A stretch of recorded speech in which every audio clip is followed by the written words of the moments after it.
the law of God. Look at it. It's a pack of lies from the lying pen of scribes. Jeremiah chapter 8, verse 8. As a hostage in Beirut, I was a victim of a very ancient struggle over the ownership of the land of Israel. I was kept largely in isolation for 5 years and given a Bible to read.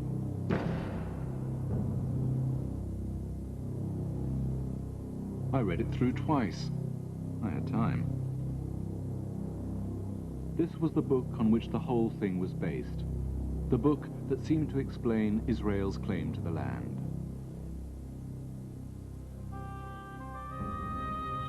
And not surprisingly, since my release, I've been interested in just what kind of book this is.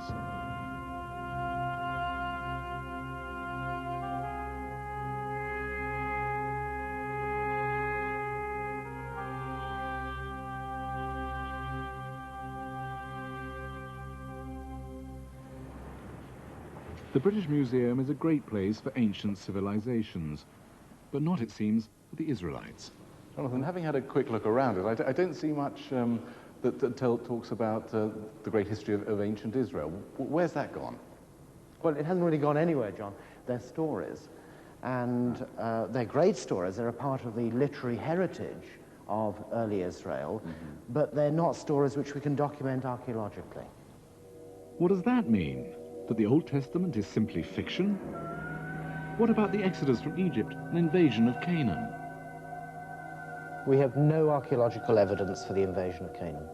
The Israelites attacked Jericho and the walls miraculously collapsed.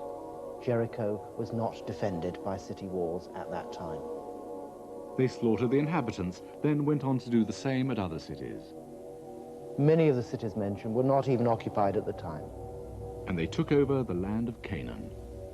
The Israelites were, in my opinion, they were Canaanites.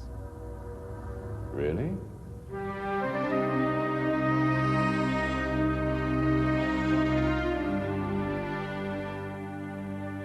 I've come to Israel to try to find out.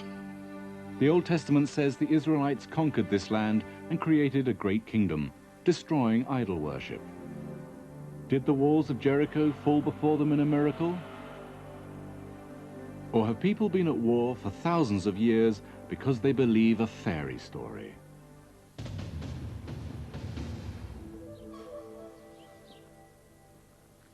I'm at the River Jordan. This is where the Israelites began to take over their promised land, according to the Bible.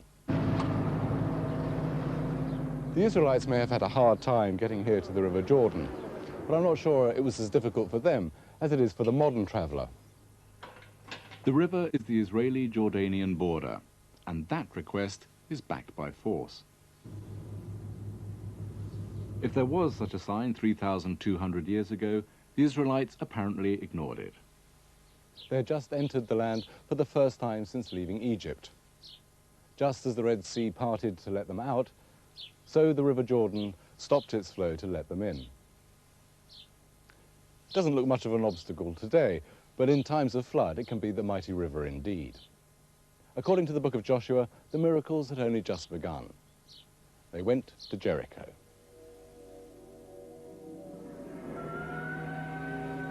Land of milk and honey? That's not a very good description of the Jordan Valley. Until you come to Jericho, the largest oasis in the Middle East. The modern city sprawls around the edge of the ancient one, which is just a huge mound of earth savaged by archaeologists digging into its history, checking up on whether the Israelites really did reduce a great city to dust. On the seventh day they rose at dawn and marched 7 times round the city. The 7th time the priests blew the trumpets. Joshua said to the army, "Shout, the Lord hath given you the city." The army heard the trumpet sound, and they raised a great shout, and down fell the walls. In the 1930s, John Garstang dug a hole in the mound which had once been ancient Jericho. And he declared that at the time of Joshua, Jericho was a walled city. He had found the walls, and he had found that suddenly, cataclysmically, the walls had collapsed. The Bible story was true.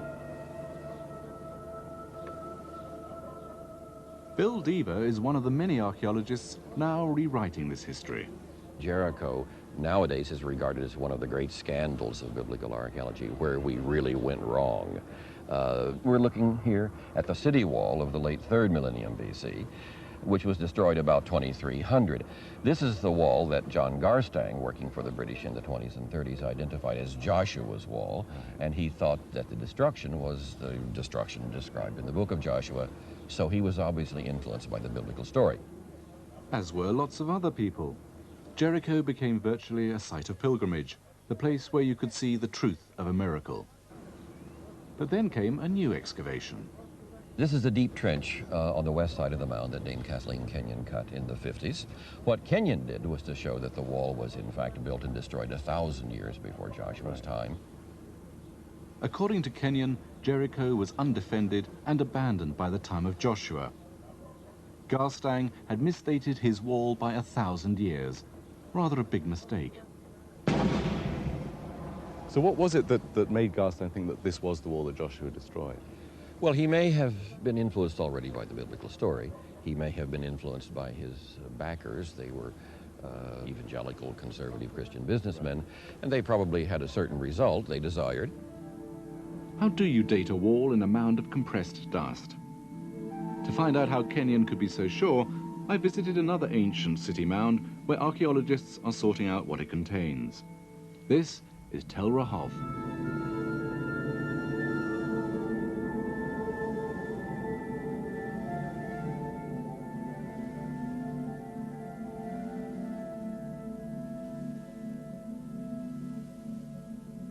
The name Tel means accumulation of ancient cities, one on top of the other.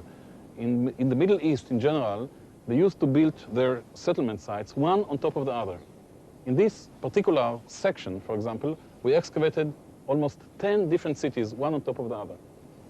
And you can see in this section, a classic section through a mound, and we are standing now on one of the lowest one. In fact, it's not the lowest, we have even earlier. But this one dates from the 13th century BC, which would be the time of Moses, the Exodus. Wow. The people who lived here in this country during that time were Canaanites. Yeah. Every city left about 1 meter of debris. Yeah? So here you can see another brick wall, here one, here, and here, with a nice stone foundation. Yeah. And this is dated to the 12th century BC. So would that be Joshua's time of This conflict? will be more or less the time of Joshua. Okay, then up another level. And so this is still 12th here? 12th century. Okay. Right. You can see here mud bricks. You see the mud bricks? Yes, God, You very see? plain. Very clear. And on top of these mud bricks, you have stone foundation. Yeah. On top of the stone foundation, again, there were mud bricks. So we have here two strata. A building that Yeah. was destroyed and rebuilt. Yep. These are all dated to the 11th century BC. So yet another 100 years up on here. Yeah. Okay. We are in the 11th century, more or less the time of the judges. Okay? It's an amazing spin through biblical history, isn't Up it? in the ladder of time. Yes, indeed. And you can see how those tales were created. You can see that these people just threw rubbish into the street. They didn't have a municipality, you know, taking the rubbish out of the city. So you have here layers and layers and layers and layers But that's and layers of incredible. accumulation, just from few dozens years, perhaps, maybe less than a century.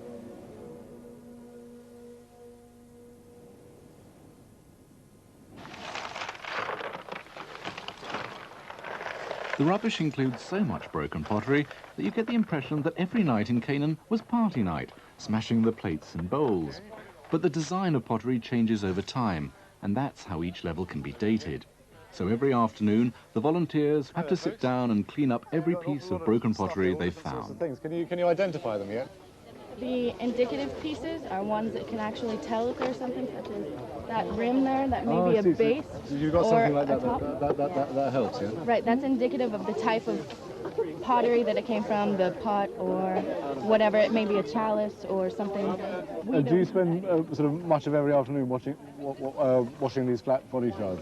Oh yeah, yeah. We pick them up in the early morning, and we wash them in the afternoon, and then the next morning we watch them dump out the ones that we can't use, so that we spend all wash. morning digging them and then they throw them away again. Yeah, exactly. That's good. Well, how accurate can you get date-wise from looking at the pottery shards? We know already, even from a rim such as this, what the whole vessel looks like. Right. And Of course, the vessel as a whole is very typical of the period, but if you only have bits and pieces, usually the rim can tell you the most rather than such a body shirt as this that could really belong to any time in the 9th century, 8th century or so. Jericho is a tell just like Rehoboth. It's the accumulated rubbish from thousands of years of mud brick houses. A process that's still going on today, as the mud brick homes of Palestinian refugees are bulldozed within sight of the ancient city. And from the rubbish found in the remains, each level of occupation can be dated. Now there's a new excavation going on at Jericho. Biblical stories can be roughly dated because the Bible tells a continuous tale that includes known and dated events. To find traces of Joshua, we should be looking at rubbish from the 13th or 12th century BC. Trouble is, Hamdan Taha can't find any. We are standing on a mud brick structure dating back to circa 1600 before Christ. And as you see, this is the surface of the till. Yeah. So no occupation took place after the abandonment of the site at the end of the 16th century. There is nothing, at least from archaeological results, to indicate that the site was inhabited when Joshua came to the site according to the biblical legend. But the Palestinian Authority in charge of this dig also needs tourists. So they have not put up any notices saying, "No miracles happened here."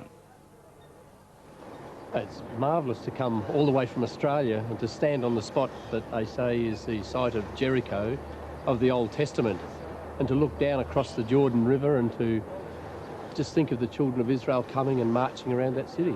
It's very soul satisfying.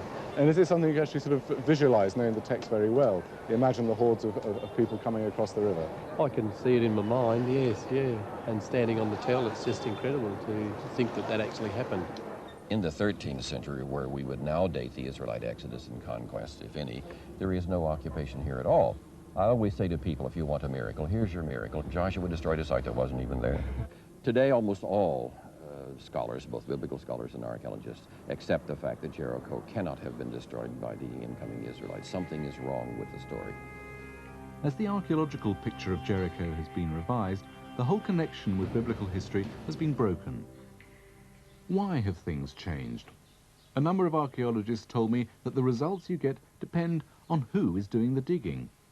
You see, in the 30s, most archaeologists working here in Israel were not archaeologists at all, not professionals. They were mostly clerics or theologians who came here, and the main aim was to look for the Israelite conquest, and they were looking everything through the biblical prism. Now, at the end of the 40s and the beginning of the 50s, right around the years of the independence of Israel, the archaeology of Israel turned to be a nationalistic archaeology. In place of theologians with a spade in one hand and a Bible in the other, biblical sites were now being dug up by Israeli army veterans. Spade in one hand, Bible in the other, and some machine gun over the shoulder. There were a lot of religious people, there were secular people, but for them, archaeology and whatever came from the spade was the proof of the connection between modern Israel and ancient Israel. With the Prime Minister, Ben-Gurion, he had meetings at his home with all these former generals and now archaeologists that, and the books that they were interested were the books of Joshua, the books of Judges, the books that showed how the Israelites came to be in their own land. Zionism, the idea that Jews should move to Palestine and rebuild their lost country, created the State of Israel. The development of archaeology in this area goes hand in glove with politics. There is now a Palestinian Department of Antiquities responsible for the excavations at Jericho. Biblical Jericho has become Palestinian Tel El Sultan. And instead of supporting Israel's special claim to the land, archaeologists now seem to be denying it. After all, why is this a Jewish state if this is not the promised land of the Old Testament? The book of Joshua names 12 cities where the Israelites killed all the Canaanites. But today's archaeologists say that 11 of the 12 were either uninhabited or undamaged. And with the new archaeology comes a new version of history. The Israelites never were in Egypt. They never came from abroad. This whole chain of events is broken, is not a historical one. It's a later legend, reconstruction of an ancient history by sometimes during the 7th century, which never happened. Zev Herzog works in Tel Aviv, a modern city built on virgin land with no biblical foundations.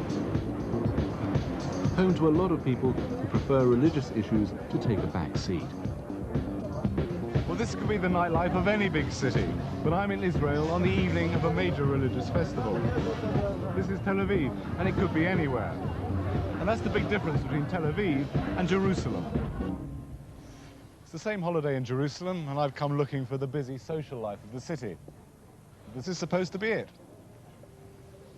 But there's not a lot happening. Tel Aviv plays, Jerusalem prays. And this is reflected in a political struggle over how to achieve peace. Secular Israelis may want to exchange biblical land for peace, while many Orthodox Jews call that betrayal. That's why Zev Herzog wanted people to know that the whole story of the Exodus and conquest seems to be untrue. Well, I believe that this development contribute very nicely to the progress and the process of Israel into modern state, this Israeli society into more enlightened community, freed from messianic and strong religious beliefs, and being part of the modern world, as I wish it to be. But when a national newspaper carried an article by him saying that the Israelites did not arrive from Egypt, he alarmed many Israelis who have no religious belief, as he was told by one government official. He said that once he read this article, and with my statement that there was no exodus, that we did not came from Egypt, he couldn't sleep for 3 days. And he's a secular person, and he's has a position in the Ministry of Education. Zev Herzog hoped that secular people would find the news story helpful, but the emotional and political significance of saying the Exodus and conquest is a fairy story worries even secular politicians in Israel's parliament. But I'm defending the Bible exactly because I'm not religious. I don't think that the archaeologist who is doing this in order to give somebody a reason to destroy us. But nevertheless, he is providing ammunition against us. Of course, the Bible is our mythology, even if you are not religious. And therefore, people want to diminish the stature of the Bible based on archaeological nitty-gritty, are really aiming to destroy the justification of the Zionist existence of the Jews in Israel nowadays. A week after Herzog published his article, I saw in The Spectator a headline, "Israeli archaeologists undermine Israel's territorial claims." Definitely we are talking here, or this has political repercussions, no question. Unfortunately, we don't want it. I don't want it. I don't think that archaeology and politics should go together, but inevitably they do. Funnily enough, it's secular people who are most likely to be upset by this challenge to biblical history. This is the Jewish quarter of Jerusalem, where the Bible is the stuff of daily life. What does an Orthodox rabbi think of what Herzog is saying? Well, I'm not an archaeologist, but my understanding is that even among the archaeologists there are differences of opinion. I think that it doesn't really make a difference to me, not because I'm a closed-minded person, because I've got my views set, but rather because I have a document. What they haven't yet found in the ground, they haven't yet found in the ground. It doesn't mean that tomorrow they won't find something else in the ground that'll put them on the right track. The faithful can simply say that archaeologists haven't found things yet and haven't understood what they have found. That's the nature of faith. And the evidence about Joshua is not entirely one way. 11 of the 12 cities he is said to have captured were uninhabited or undamaged. But the 12th? Hatzor was the only city Joshua is said to have burned to the ground. But as for the cities that stood still in their strength, Israel burned none of them save Hatzor only. That did Joshua burn. This palace came to an end in a terrible fire, signs of which you can see everywhere. For example, the stairs, which have exploded, basalt, exploded to millions of pieces. Look at this wall here. See all this charcoal, all this burnt mud brick, all those vitrified mud brick over there. All this is really intense fire. The entire floor here, not only the walls had wood in them, the ceiling, of course, and the floors as well, which is rather unusual. And we find these pieces of charcoal. Actually, we had planks of 80 by 60 centimeters. The entire floor was a wooden floor, you know, like in Versailles or what have you. So it was a real, unusual, the mother of all destructions, okay? A real destruction. Do you know when Hatzor was destroyed, and could it have been by Joshua? Wow. It's a big question, though. It's one of the very big questions.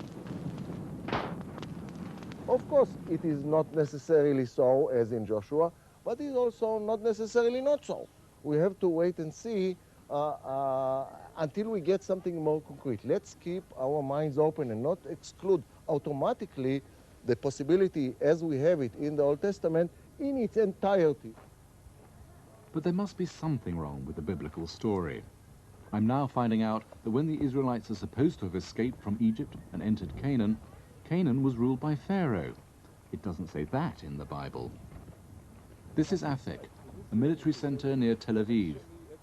At the time of the story of the Exodus, in the 13th century BC, this was an Egyptian garrison. The Egyptians are not mentioned at all in the story, and that is one of the best clues, if you wish, for the fact that the story does not describe a real-time reality of the 13th century BC, because if there was a prominent element in Canaan in the 13th century BC, at the time of the great Ramses II, that element was the Egyptian administration. This building was the Egyptian HQ.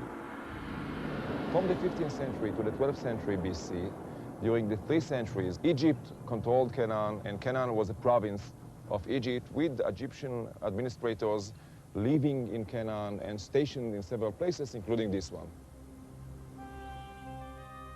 So there would have been no point in leaving Egypt.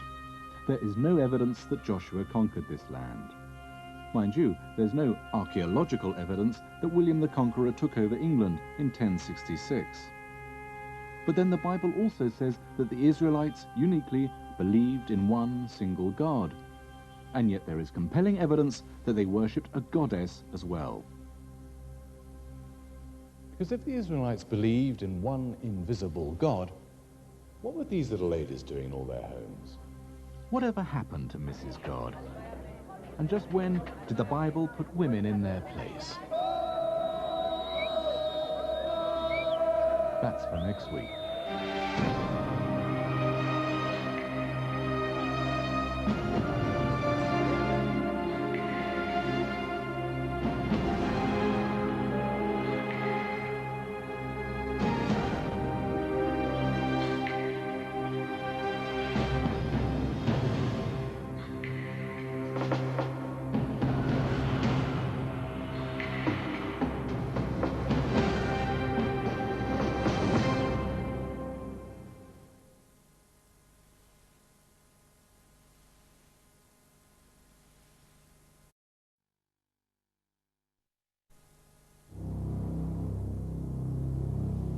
The law of God. Look at it. It's a pack of lies from the lying pen of scribes. Jeremiah chapter 8, verse 8.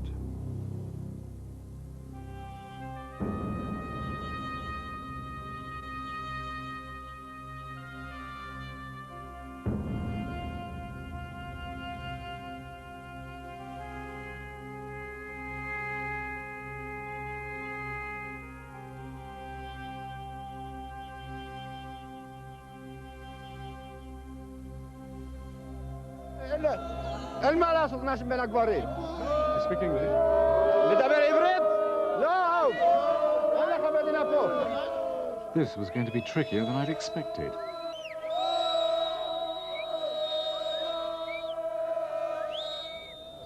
This is the Western Wall in Jerusalem. a surviving trace of the temple of 2,000 years ago. This is now a plaza divided into male and female sections. Traditionally, Jewish men pray out loud here, but women are not allowed to. Hence the riot.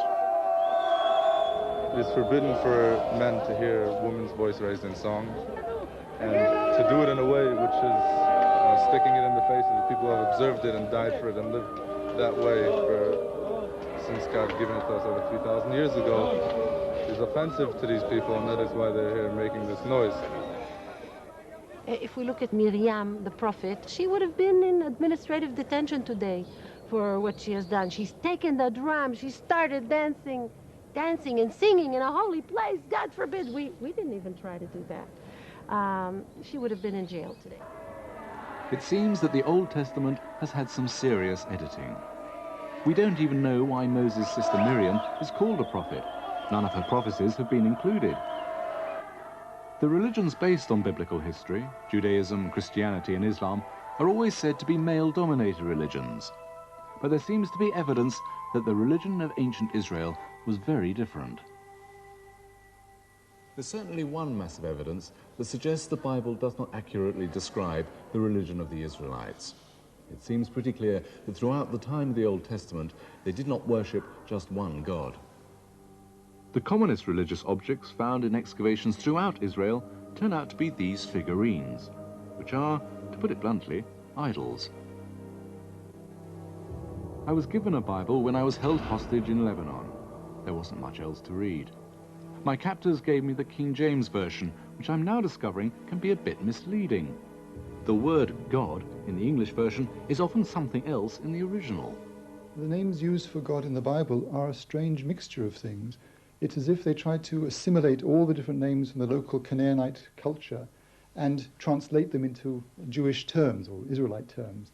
One of the most common names is Elohim, and that is a plural form of a word where it's sometimes used to mean gods. I find this a bit surprising.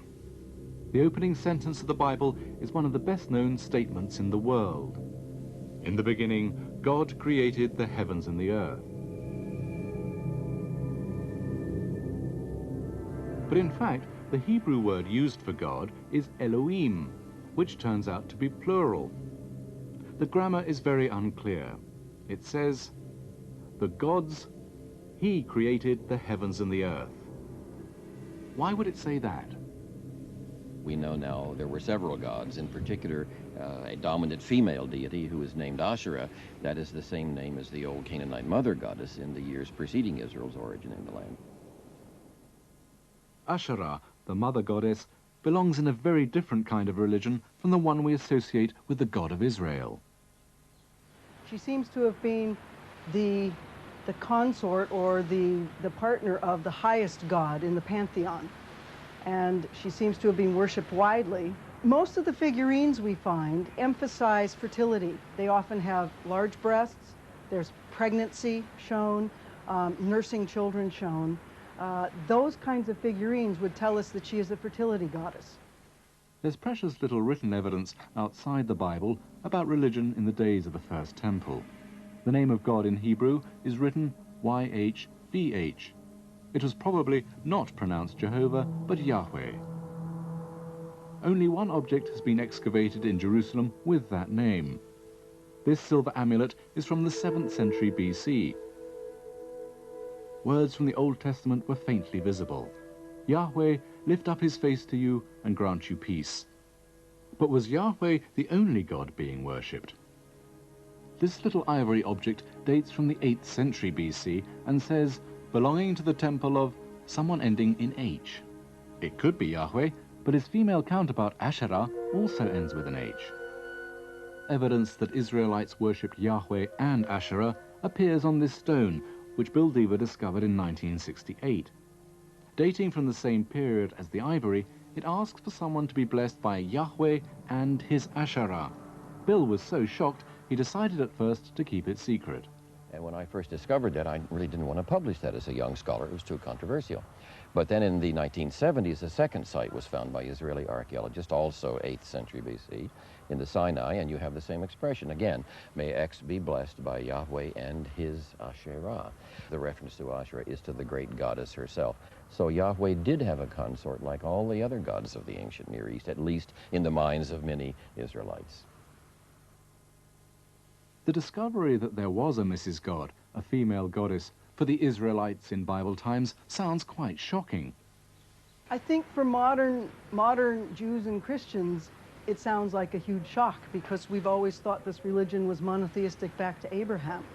But it's almost ridiculous to suggest you had a single male god without a wife. How could you possibly guarantee fertility of crops and fertility of the land with a single person without a female partner?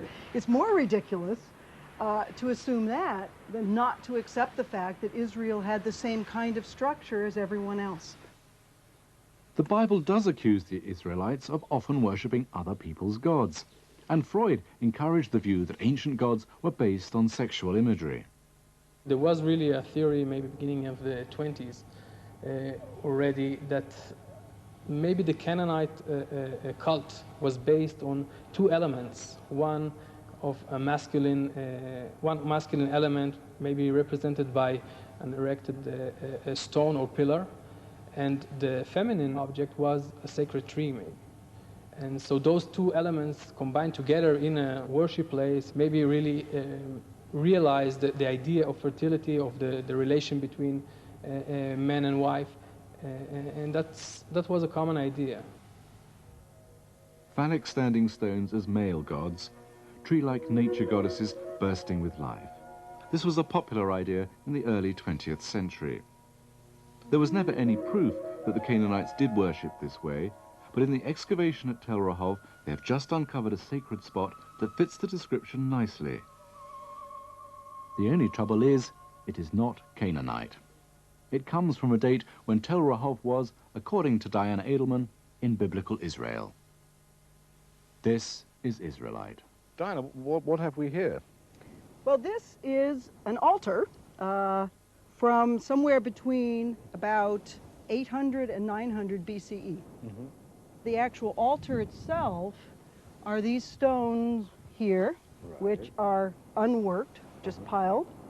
And then we have this row of 4 uprights, or at least 3 that are a little more upright, and this little low stone here.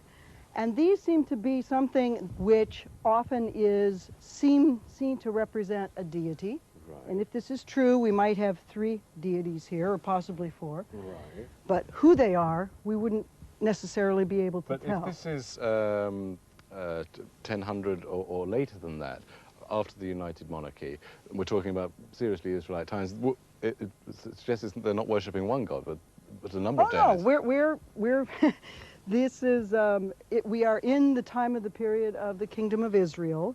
In addition, there is a round hole here, which the excavators say had some wood fragments in it. And there is a prohibition in the book of Deuteronomy against erecting a pole for the worship of Asherah next to an altar for Yahweh. In the days when archaeologists in Israel were funded by Christian evangelists or Zionist organizations, they didn't seem to find much evidence of Israelites with pagan gods.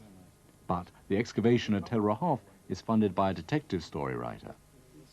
I just came off the book tour in a week before we came over here. And sometimes, you know, you're stuck in a hotel room in Los Angeles and you can't believe in 1 week you're going to be eating dust and all this sweat, but it's what I look forward to all year. Does the work here on the site help with your writing? I actually write here during the project in the afternoons. And a couple of people in the last few days started talking to me about what they thought really bad guys would be like. And it's starting to turn in my head. And I'm going to use some of it, I think. It really sort of helped the last 2 days. I suppose I'm also looking at all this as a sort of detective story, involving some kind of mystery and hidden evidence. For instance, if the Israelites were worshipping Canaanite gods, you might expect these pottery goddesses to be even more common in the older Canaanite strata. Well, there was one. Every season we put the prize find from the previous season on our t-shirts.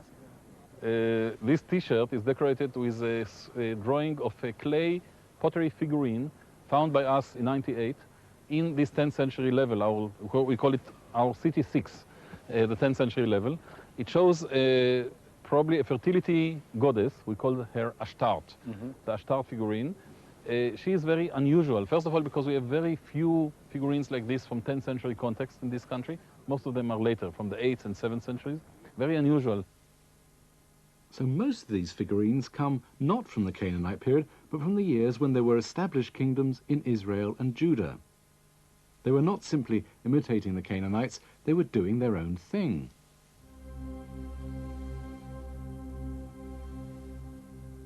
We don't have any evidence for the story that the Israelites came here from Egypt and conquered the land. And there are no sources outside the Bible that mention the great kingdom ruled by David and Solomon from Jerusalem.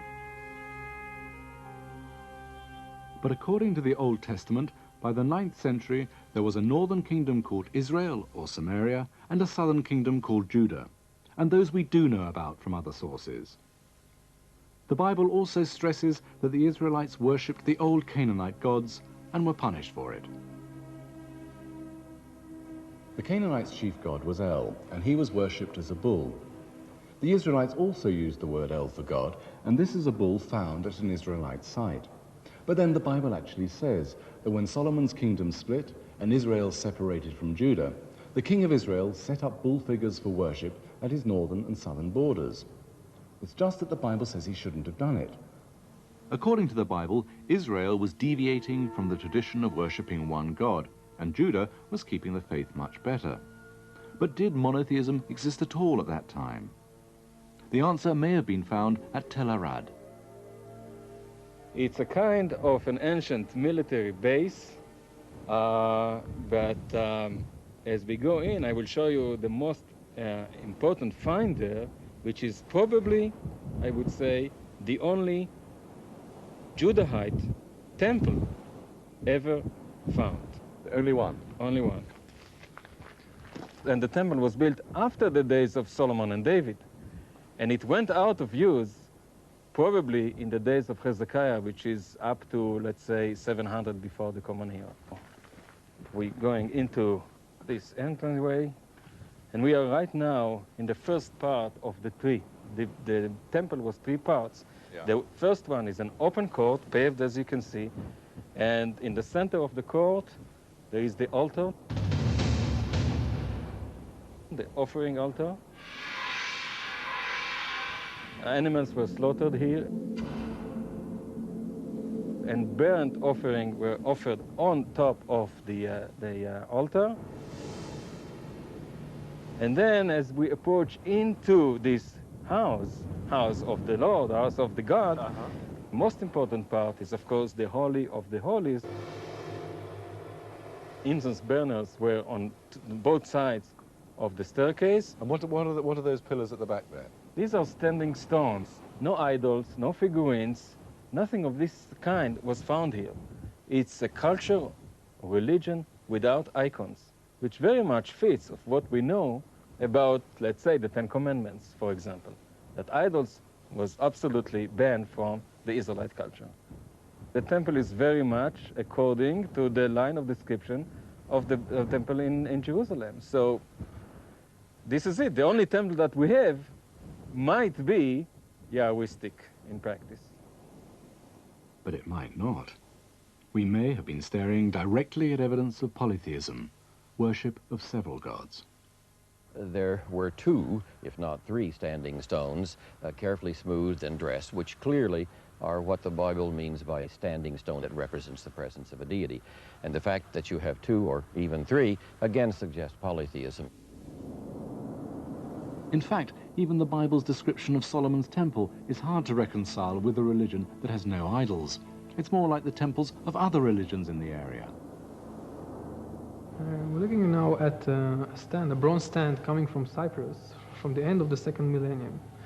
On it we can see a very typical Canaanite imagery of a combined animal, human and animal figure, which maybe represents some sort of creature like the cherubs which we find in the Solomonic Temple in Jerusalem. The Bible says that cherubs were placed in the tabernacle and then in the Holy of Holies of the temple. And they didn't look like this. They were more like sphinxes. Thou shalt not make unto thee any graven image. The Bible doesn't need to hide the fact that the Jerusalem temple's furniture contradicted the third commandment, but Diana Edelman believes that someone has altered the text to conceal the worship of the mother goddess. There are about 40 references to Asherah, and yet when you look at those references, you don't know you're really talking about a goddess. And so the later biblical scribes wrote her out as a goddess. They disguised her presence in the text. Apparently, when the hero Gideon is told in one story to destroy his family's shrine, the original instruction would have been, throw down the altar of Baal and chop up Asherah. But a scribe writing the book of Judges wrote, throw down the altar of Baal and chop up the Asherah. So simply by changing grammar, you would prevent anyone from reading the term Asherah as a proper name. In the King James Version of the Bible, when the translator did not know what an Asherah was, the word disappeared altogether. Throw down the altar of Baal and cut down the grove. And there are a number of references that say that this word Asherah, the Asherah, was cut down or was burned. So one of the possible meanings that came out of that was either a grove of trees or simply a tree. So there was a Hebrew goddess, and she has been hidden. When did this happen? The answer seems to be connected with the temple at Arad, because the archaeologists found that this temple had been shut down, sealed, and deliberately buried in the 8th century BC. And the Bible itself explains why. King Hezekiah in Jerusalem launched a violent attack on the religion of his people.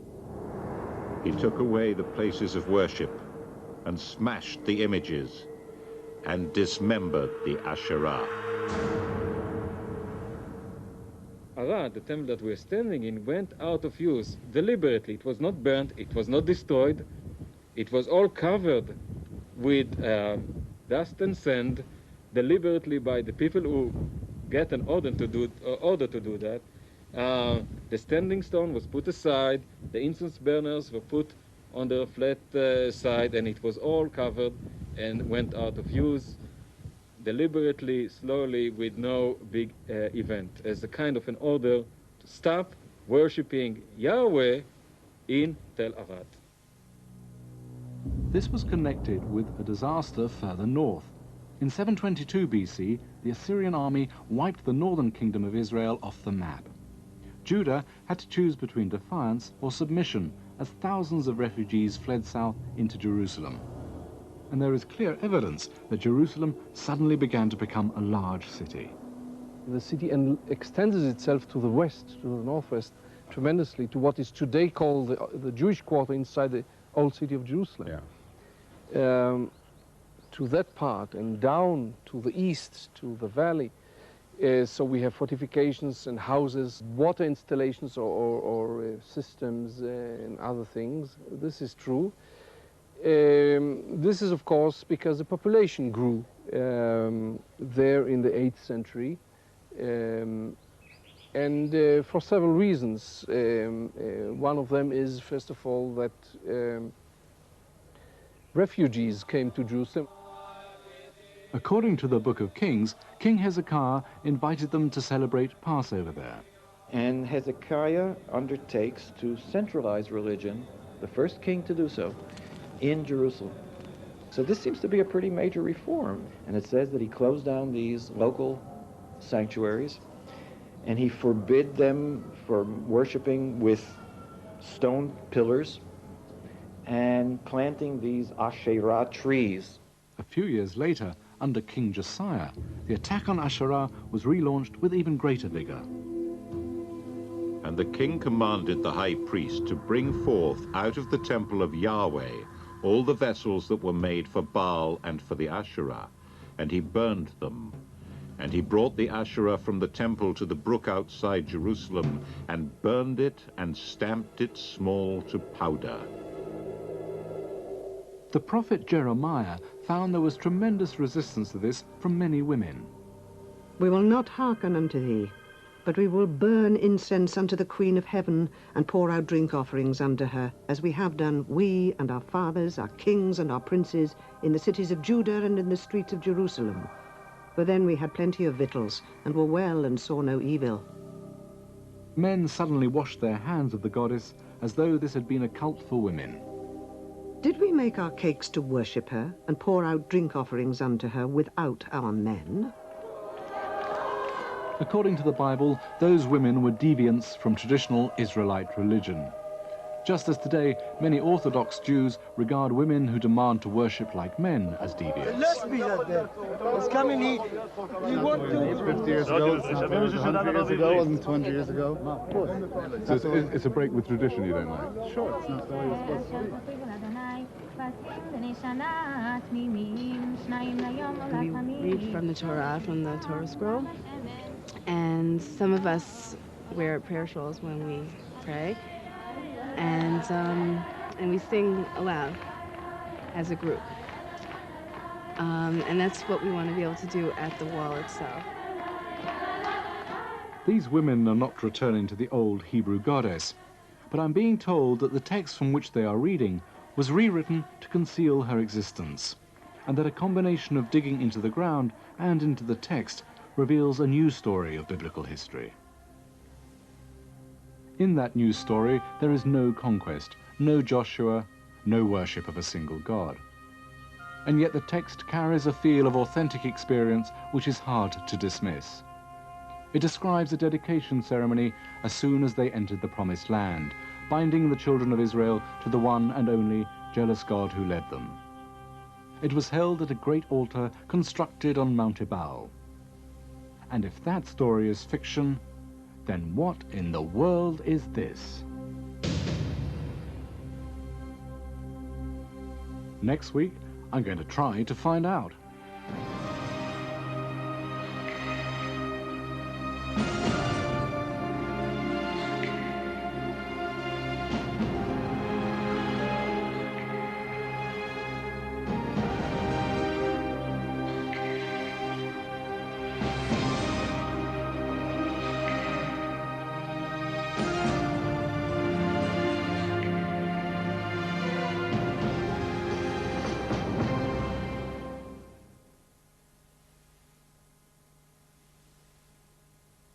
God. Look at it. It's a pack of lies from the lying pen of scribes. Jeremiah chapter 8, verse 8.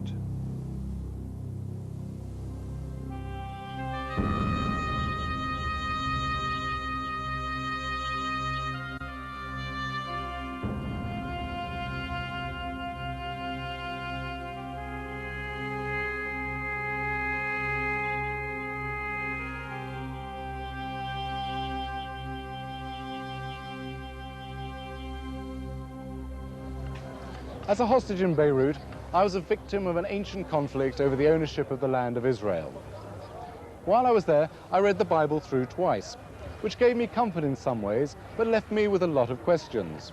This was the basic text of the struggle going on, and it seems rather important to find out if the bits that look like the real history of the Israelites and the Promised Land are actually true.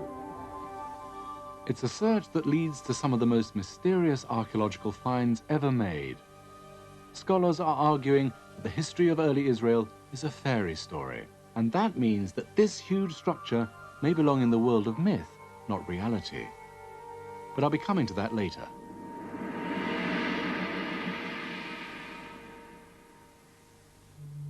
What I've discovered so far is that there's something wrong with the story. No walls tumbled at Jericho in the 13th century BC, the time of Joshua. The city had been destroyed and abandoned centuries earlier. The only city that seems to have been destroyed in a way that connects with the Bible is at Hatzor. And they smote all the souls that were therein with the edge of the sword, utterly destroying them. There was not any left to breathe. And Joshua burnt Hatzor with fire. The archaeological record shows the fire, but what the Bible doesn't mention is that Canaan was ruled by Egypt at the time. And the Egyptian records say that Pharaoh Seti attacked Hatzor. If Joshua turned up there later, he may have missed the main event.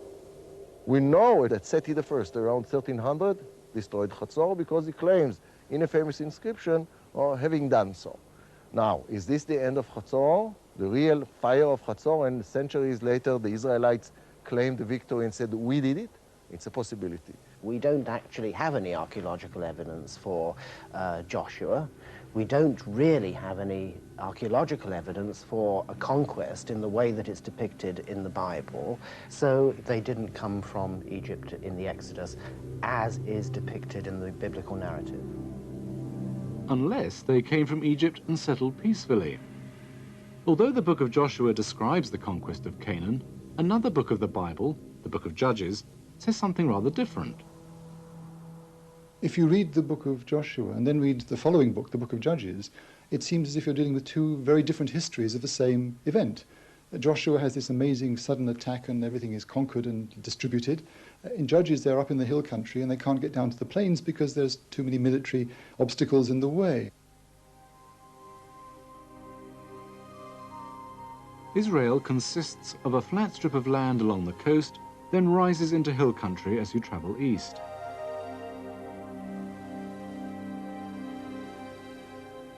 The cities that Joshua is supposed to have conquered, but apparently didn't, were cities of the plain. But never mind. According to the book of Judges, the Israelite invaders from Egypt were up in the hill country. Although the map of the biblical kingdom may have been the inspiration for modern Israel, the state created in 1948 did not include the hill country. But Israel took over that land in the War of 1967, and Israeli archaeologists made startling new discoveries there, not by digging, but by surveying the land. I was an officer in the Israeli army, and I was injured near the Suez Canal, and I was more than a year in a hospital, and then I recovered on a wheelchair and finally with the crutches. But that, I believe, became kind of a challenge to me. And it keeps you going? It keeps me going, and also the curiosity, really, to know if all the Bible, which is so important all over, is it true historically or untrue? Adam Zertol and his team have been painstakingly surveying the hills of the West Bank every Friday for over 20 years. Well, the art of surveying, I call it art because it's art and science together. It's to concentrate on the ground and look for the little tiny pieces of pottery or even flint tools. And by that we can locate the period by these little tiny pieces, you know. The way we start, we just spread all over on the territory and raise any little tiny piece of pottery you see. Adam, look what I found. Oh, that's a marking on a handle. It's very nice in that. I actually found it quite hard to tell what was a stone and what a fragment of pottery. But to the expert eye, these fragments can be read like a book. That's quite a hoard. Yes, but it is all of it, all this quantity is from the Iron Age. Okay, let's go on, let's explore. There is an architecture appearing here. This is a kind of a wall. Oh, yeah. Enclosure wall, and more pottery. Please come up here, everybody. Come on, everybody. I think we've just discovered the site here. Fantastic. Okay, that what you see like a pile of big rocks Yeah. is a typical enclosure wall surrounding the early Iron Age sites. And that is just being discovered here. The evidence we've found of more than 200 sites is that this area was absolutely empty in the late Canaanite period, which is 14th, 13th century, and it has been filled up with new sites. We can trace a movement from east to west, exactly how the Bible explains the entrance through the Jordan into the hill country of Canaan. Adam Zertol's survey is part of a revolution in our knowledge of biblical history. One of these new hill country sites has been excavated. The excavator, Israel Finkelstein, took me to see it. He hadn't been back for 20 years. Do you recognize the site, Israel? Very difficult. I must sound like an old-timer now, telling you that there was nothing here. This was a hill overlooking the coastal plain. It was very quiet and peaceful, and now, I mean, look around, the buildings the highway, everywhere. It's unbelievable. Well, this is a village from the period of the rise of early Israel, a village which was inhabited by about 100 people. This is the central building of the village. If you wish, this is the house of the sheikh. The first settlement at the site was some sort of an oval camp. It looked like this. It's about 100 meters across, not more than that. Yeah. In the middle, there was an open court with a few silos, but no more than that. Now, this kind of settlement, when you have an open court like this, is, I think, a clue that the people had many animals. They were pastoral people, and then they became agriculturalists. Now, when we are looking at societies in the world today, in the Middle East, which still go through this process, we see something very interesting. That when they go through this process, which is a gradual one, they tend, in the first stage of the sedentary agricultural village life, to keep the traditions of the tent and tent encampment of their former pastoral way of life. In the next stage of the site, this building was erected. This seems to be a new kind of house, a design unknown in the country before these settlements began. And the Israelis consider it so important they built a reconstruction of it. Perhaps we really have found the first homes of the Israelites. And there's something else new as well. In the highlands, we see something quite surprising. Pig bones disappear altogether from the archaeological record, which means we have them before, and we'll have them also later. But in that period of time, in the Iron Age, in the time of biblical Israel, if you wish, they disappear. At the same time, in the lowlands, not only that we have bones, pig bones, we have a lot of them. Jewish law forbids eating animals which are not kosher, most specifically pigs. It's okay, they're not religious police. It is surprising to see echoes of a kosher diet in these settlements, which suddenly appeared when the Bible says the Israelites arrived from Egypt. I think because we have pig bones before and later, there's no way but to say that these people took a decision not to take out pork from their kitchen. So these were the ancient Israelites coming with their flocks of sheep and goats from Egypt? Well, not at all. They were what? They were probably Canaanites. Ouch. Just when I was sure we had found the biblical Israelites, I'm told no. People in these new settlements had come not as slaves from Egypt, but had moved here from other places in Canaan. Their pottery is Canaanite. The Israelites seem to have disappeared completely. It's odd. Even when things on the ground, destroyed cities, people who don't eat pork, seem to fit with what the Bible says, the experts say that that's just a coincidence. What people have been telling me is that the Bible's history of the 12th century BC was actually written down hundreds of years later. In a sense, to ask the archaeological questions behind them is a bit like trying to read Shakespeare's Julius Caesar and writing a book about the history of the Roman Empire. It's a later creation using older materials to make a certain point. And therefore, how you go from that to the real history and the archaeological evidence is very difficult. There is a contemporary record of a military force entering Canaan from Egypt. It's not a force of Israelites led by Moses and Joshua. It's a force of Egyptians led by Pharaoh. Egypt ruled Canaan, and Ramesses II's successor, Menaptah, crushed disobedience in Canaan around 1207 BC. He was very thorough. Canaan is plundered with every evil. Ashkelon is stripped. Gaza is seized. So what about the Israelites? Were there any? You bet there were. They were already living in Canaan. The Israelites are laid waste. Their seed is gone. And this broken fragment is the only picture that exists of ancient Israelites. Not humiliating Pharaoh and conquering Canaan, but being crushed beneath the hooves of Egyptian horses. So there really were Israelites, but we seem to know nothing at all about them. Who were they?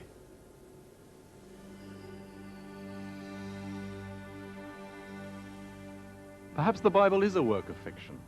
According to an Egyptian pharaoh in about 1200 BCE, there were people living in these hills called Israelites. It was the first time they'd been mentioned, and he said he wiped them out. Apart from what it says in the Bible, they're not mentioned again by anyone for the next 350 years. Where did these people come from? What's their origin? Well, first of all, they were indigenous to this country. We are not speaking about people who come from outside. The Canaanites' chief god was called El, and Israel is a Canaanite word meaning El fighter. Perhaps they were Canaanite patriots who had taken to the hills and not foreign invaders. So to sum up, the people who came to live in this hill country were Canaanites. They came up into this hill country area. We've no idea of what their religion was. Presumably they were pagans. There was no conquest. Yes, basically this is the story. But is there any real proof that the Israelites were actually native-born Canaanites, rather than escaped slaves from Egypt? I was wondering whether you found human bones in your excavations. It occurs to me that with modern DNA testing, you could make a clear identification of the ancient Israelites. Yeah, interestingly enough, there's no human bones. In the early Israelite sites, no cemeteries and no human bones has ever been found. That's one of the biggest mysteries of biblical archaeology. Why no human bones of the early Israelite time? Further research revealed that this is not quite true, but we can't reveal our informant. Well, the bones were there. We have an awful lot of skeletal material from that period here in Israel. If there is anybody today who is carrying out this research, I'm positive that they are not willing to they're not willing to speak about it publicly. Why would that be? Over the years, the archaeological community has suffered tremendously because of religious fanaticism. Disgusting, disgraceful archaeologists. Rot, your bones should rot. Your family should rot. Your kids should get cancer and drop dead because you are doing disgraceful things to our forefathers. Anyone who disturbs the bones of the dead is immediately marked out as a target. It may be too dangerous to touch the bones of the dead, but the blood of the ancient Israelites and Canaanites ought still to run in the veins of the living, and they can be examined. At Hadassah Hospital in Jerusalem, they are investigating whether today's Jews and Palestinians might both be descended from one group of people. Every male has the Y chromosome of his father, his grandfather, great-grandfather, along all the generations. Our research has focused on the Arabs who live in this area, the Israeli and Palestinian Arabs, and we try to see what is the relationship to the Jews. They found that Arabs descend from a single ancestral chromosome on their father's side, but that the line of descent is broken in some places. Then they looked at Jewish DNA, and there they found the lines of paternal descent that neatly filled in the gaps in the Arabs' heritage.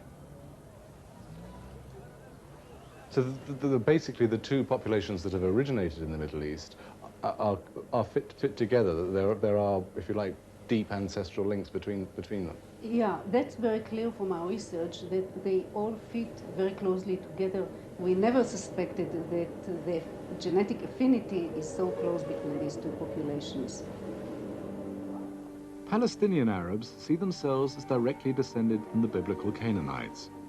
This discovery that they share a genetic heritage with modern Jews seems to connect with the idea that Israelites and Canaanites were the same people. Some Palestinians say that that makes them the true inheritors of any Israelite claim to the land. Khaled, looking out over this landscape, it's like the pictures I had in my Bible as a child. One has the feeling that perhaps nothing has changed over thousands of years. If you want to understand the Old Testament or the old scriptures, you have to study the daily life of the Palestinians. Here you have some pots, 2 pots. This one is modern. This is produced by Muhammad Yunus, the potter here in Jabba. And this one is dated 900 BC, from the so-called, if you want, Israelite period.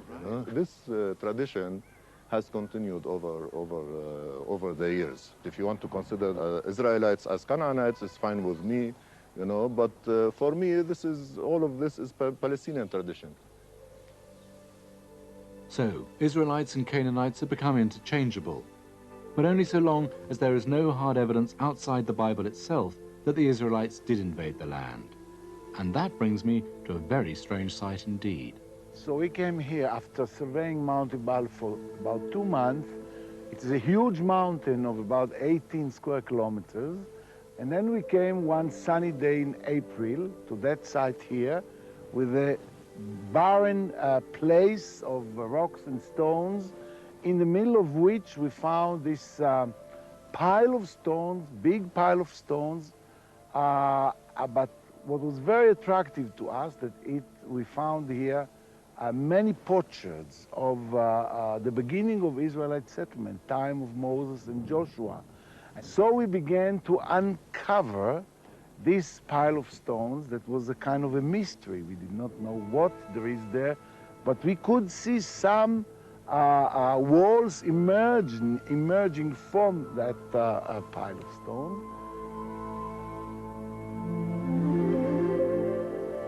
Now, what we found was a very complicated structure of large unhewn stones, which is very important. Unhewn, yeah? Unhewn stones with kind of installations full of ashes with bones.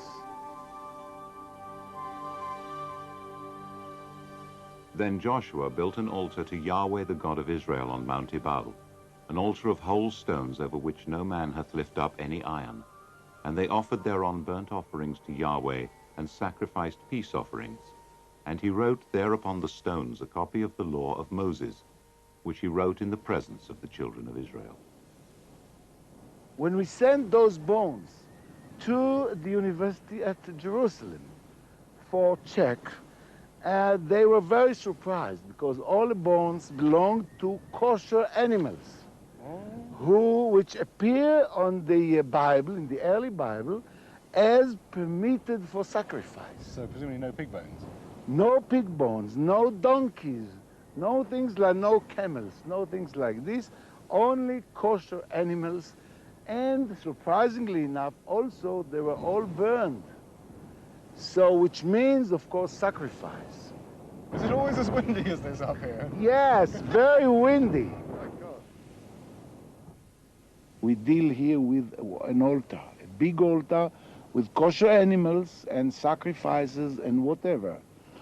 And then when we came to the book of Joshua, we have here a detailed description of a very great ceremony where all the Israel were present. And this is more or less what we found here. Has it changed your view of the Bible as being a collection of myths into something more real and positive history? As a scientist, as a rationalist, as an archaeologist, I refuse to accept the fact. It was very hard to me. So finally I had to surrender. And I think it somehow freed me, liberated me from that preconception that the Bible, the early Bible, is all mythology, all collection of legends. Other scholars are uncomfortable with this identification of Joshua's altar. The problem isn't with this site, but with the story. In the 620s BC, King Josiah wanted to reform worship in Jerusalem, and it looks as though the Book of Joshua was produced at this time. Apparently this same circle of scribes and teachers who supported Josiah and his reform decided that this was also the time to survey the entire history of the life of the Israelites in the land, from Joshua through Josiah. They also said that they had found a scroll of God's teaching. This seems to have been the Book of Deuteronomy. It was evidently unknown until they produced it. According to the prophet Jeremiah, they were faking history. Why do you say we have the law of Yahweh? Look at it. It's a pack of lies from the lying pen of scribes. Moses' instructions to build the altar and what to do there are in the Book of Deuteronomy, which scholars don't think was written until 600 years after Joshua's day. The early part of Joshua describes Joshua as loyal to the book of Deuteronomy, which is a book that really in his day wasn't even around. But does that mean it never happened? Amnon Ben-Tor, excavating at Hatzor, is convinced that the authors of the Bible used historical records. Even if we think that everything was written down in the 7th century, which it wasn't, these people were not just writing fiction. They had data in their hands. Thousands of ancient letters and financial records have been found in the Near East, written in a script called cuneiform. Some of them mention a ruler of Hatzor called Yavin, the name of the king of Hatzor in the book of Joshua. Yavin is a very strange name. Nobody, it doesn't appear again. How could they know? There was only one such person here at Hatzor, and we know because he is mentioned in an archive in cuneiform. How did they know such a name?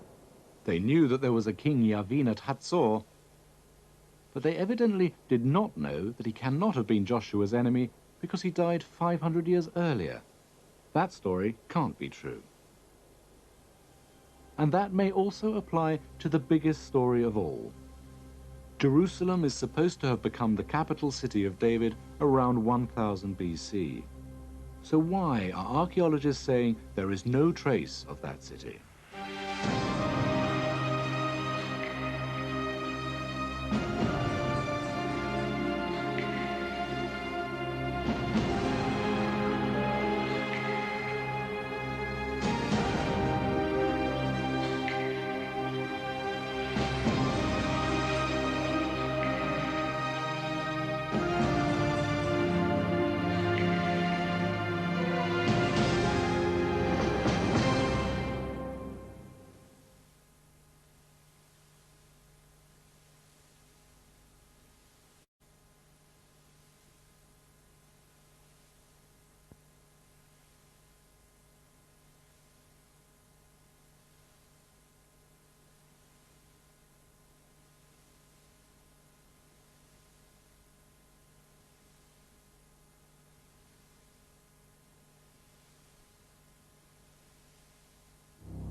The law of God.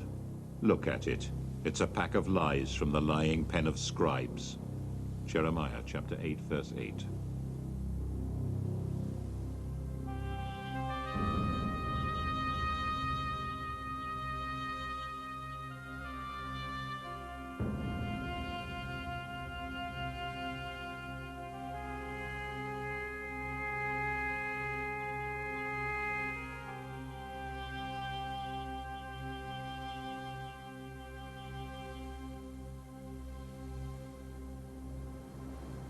What a view!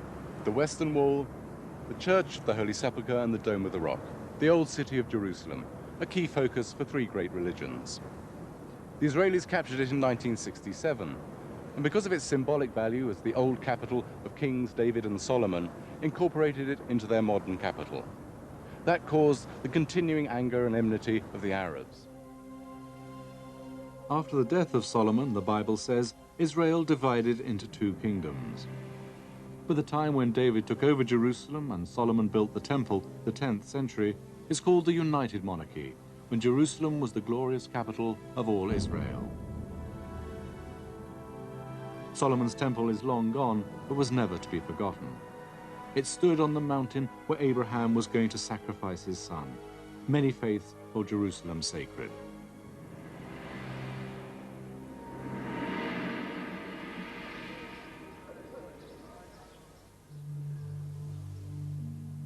Now, some scholars say that Solomon never existed and that Jerusalem was never the capital of the Kingdom of Israel.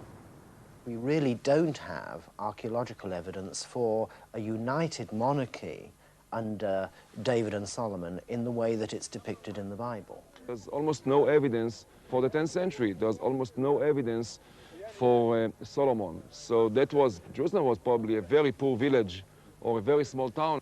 If you look at all the excavations that have gone on in Jerusalem for over 100 years, a very heavily excavated site, you can barely find a handful or two of sherds that you can date to the 10th century, that is, to the so-called Solomonic period. Based on this evidence, it seems like there wasn't a city here. However, to speak about evidence, the absence of evidence as proof, is ridiculous. There are current excavations in Jerusalem, and I don't think I'm misquoting the excavator if I say that in all of his excavations, he has never found, even in his dumps, digging down from the top to the bottom, he has never found one Byzantine sherd. Now we know that Jerusalem was a big city in the Byzantine period. Because he has not found any Byzantine evidence in his excavation, does that mean there wasn't a Byzantine city? Obviously not. But then there's a Byzantine mosaic map of the city about 40 miles away. The problem with David's Jerusalem is that there is no reference to it anywhere at all outside the Bible. There is only one single reference to the Israelites known in Egypt. It's a record of how the pharaoh Merneptah crushed all opposition in other lands. It's generally dated about 1200 BC, around the time when the Israelites should have been conquering Canaan. The people of Israel are laid waste. They are childless. Palestine has become a widow for Egypt. If we had no Bible, we would assume that Merneptah had attacked some odd folk in Canaan called the people of Israel, worshippers of El, who was the Canaanites' chief god, and wiped them out. And we don't find the word Israel mentioned anywhere for the next 350 years.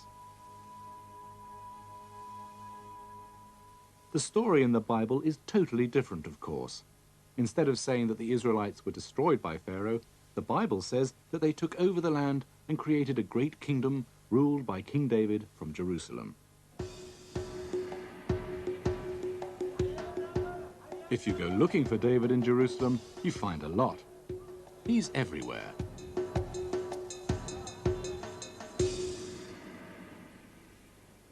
This is his city, the city of David, Zion. It gave its name to Zionism, a political movement that created modern Israel. The city of David is a ridge of mountain some 200 yards by 600. This part of Jerusalem was under Arab rule until 1967. Today, there's a Zionist settlement here.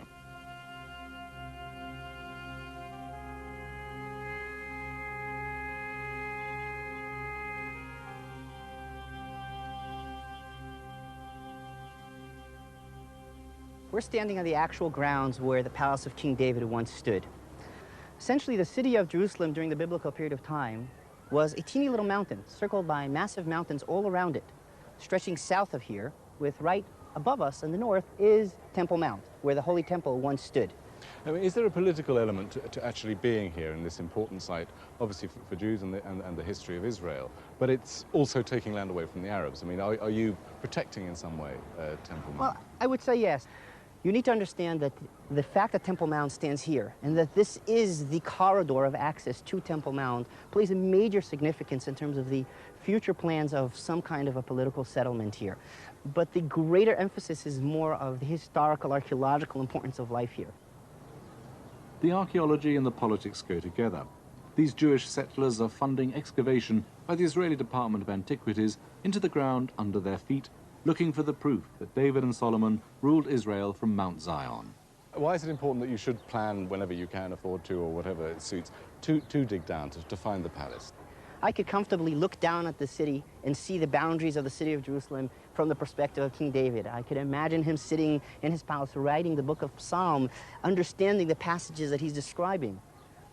But there's so much that we don't understand in terms of how the city functioned and how the people lived here, that every time we put a shovel in the ground here and lift it up, more evidence come forth. More passages of the Bible come to life. Perhaps this 8th century BC toilet seat illustrates the second book of Kings, chapter 18, verse 27. Look it up later. It was in a house built into this much older, massive structure, presumably the fortress referred to in the Bible. David took the fortress of Zion. David dwelt in the fortress and called it the city of David. And David built round about. The fortress seems to date from about 200 years before David, so it was there at the time, and there were a few fragments of pottery from his day found in the structure, but no trace of David's city. The only new buildings discovered were from the 8th century, 200 years after David. The settlers are waiting for the new excavations to supplement these fragments with positive evidence of the Israelites in Jerusalem in the 10th century. Well, you see, we are now outside the city of David. The city of David is there. We are just at the city wall, outside, and we cannot climb into it. The question is only, in what period of time is this city wall protecting the city of David? So could this be built by David or Solomon, or their work? Well, it cannot, because our excavation on the top of the wall and behind the wall, inside the city, produced only pottery from a couple of centuries after David and Solomon, from the 8th century BC. Right. That's the problem throughout the city. The Bible says that around 1000 BC, King David captured Jerusalem. According to the book of Samuel, his troops got in through a gutter or water pipe. This is amazing, Ronnie. What is this place? We are underground in a tunnel cut by men. We are now going to the spring to draw water. Secretly, this was cut by men in the 18th century BC by the Canaanites. So this was approximately 800 years here already, before the time supposedly that King David conquered the city. Yes. If we go by the pottery, and this is our only way to know, then we don't have not a single sherd near the spring, and in the vicinity, close vicinity of the spring, we don't have a single sherd until now in the excavation dating to the 10th century BC. So that is the days of David. We don't have. Right. So we have here a confrontation between text and archaeological finds. The Jewish settlers who are sponsoring your work here, Ronnie, you haven't really found the city of David for them. How pleased are they with your work? Well, we didn't look for them for a city of David or for the footprints of King David. We are excavating whatever is here. I know that we have a problem. I mean, we is the archaeologists and the Bible scholars have a problem on the presence of Israelites. We have only from the Canaanites of the 18th century, and we have of the Israelite of the 8th century, a millennium later. But in between, we don't have. Nobody has broken in the 10th century a bucket or a cooking jar or anything made of pottery, which is very difficult to accept because people in ancient times broke pottery in huge quantities, and if we don't have the 10th century, then it means that nobody in the 10th century was near the spring. This is bewildering. The Christian story says that Jesus was a descendant of David. This is the city where David and Solomon ruled 3,000 years ago. No trace of an Israelite presence? No David? No holy city? In memory of Major General Shlomo Goren, first Chief Rabbi of the Israel Defense Forces and Chief Rabbi of Israel, leader of the liberators of the Temple Mount and Western Wall. The story of the ancient Israelites conquering the land as the chosen people of the only God may not be true. But when the Israelis conquered Jerusalem in 1967 in the name of that story, soldiers who'd never shown any interest in their religion before broke down and wept as they reached the Western Wall. This is a symbolic site, but some scholars insist that there was no Judaic city here until the 9th century BC, when it was in Judah. It was not in Israel at all. When they say that, it has real political significance, whether they know it or not. If we concentrate on the question of when it became the capital of Israel, it never was. So really, Jerusalem first became the capital of a state called Israel in 1967. Is that fair enough to say?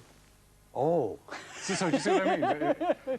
Yes, this is the first time that the older city of Jerusalem becomes associated with a state called Israel. That kind of statement is, not surprisingly, seen as very dangerous by Zionists. I don't think that they are actually trying to threaten the existence of the state. They are supplying armament and ammunition to those who want to delegitimize the Israeli state. Archaeology is a big puzzle, and if you say that I haven't found this stone and this stone and this stone, there is still enough left of it to put the picture together.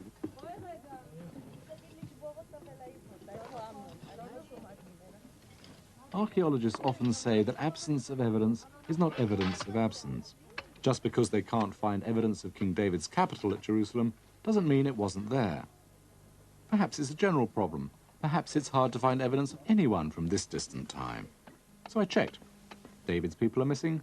What about Goliaths?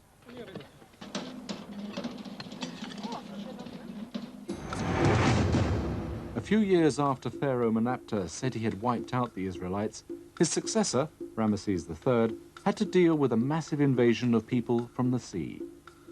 Among them were the Philistines. They ended up settling on the Canaanite coast.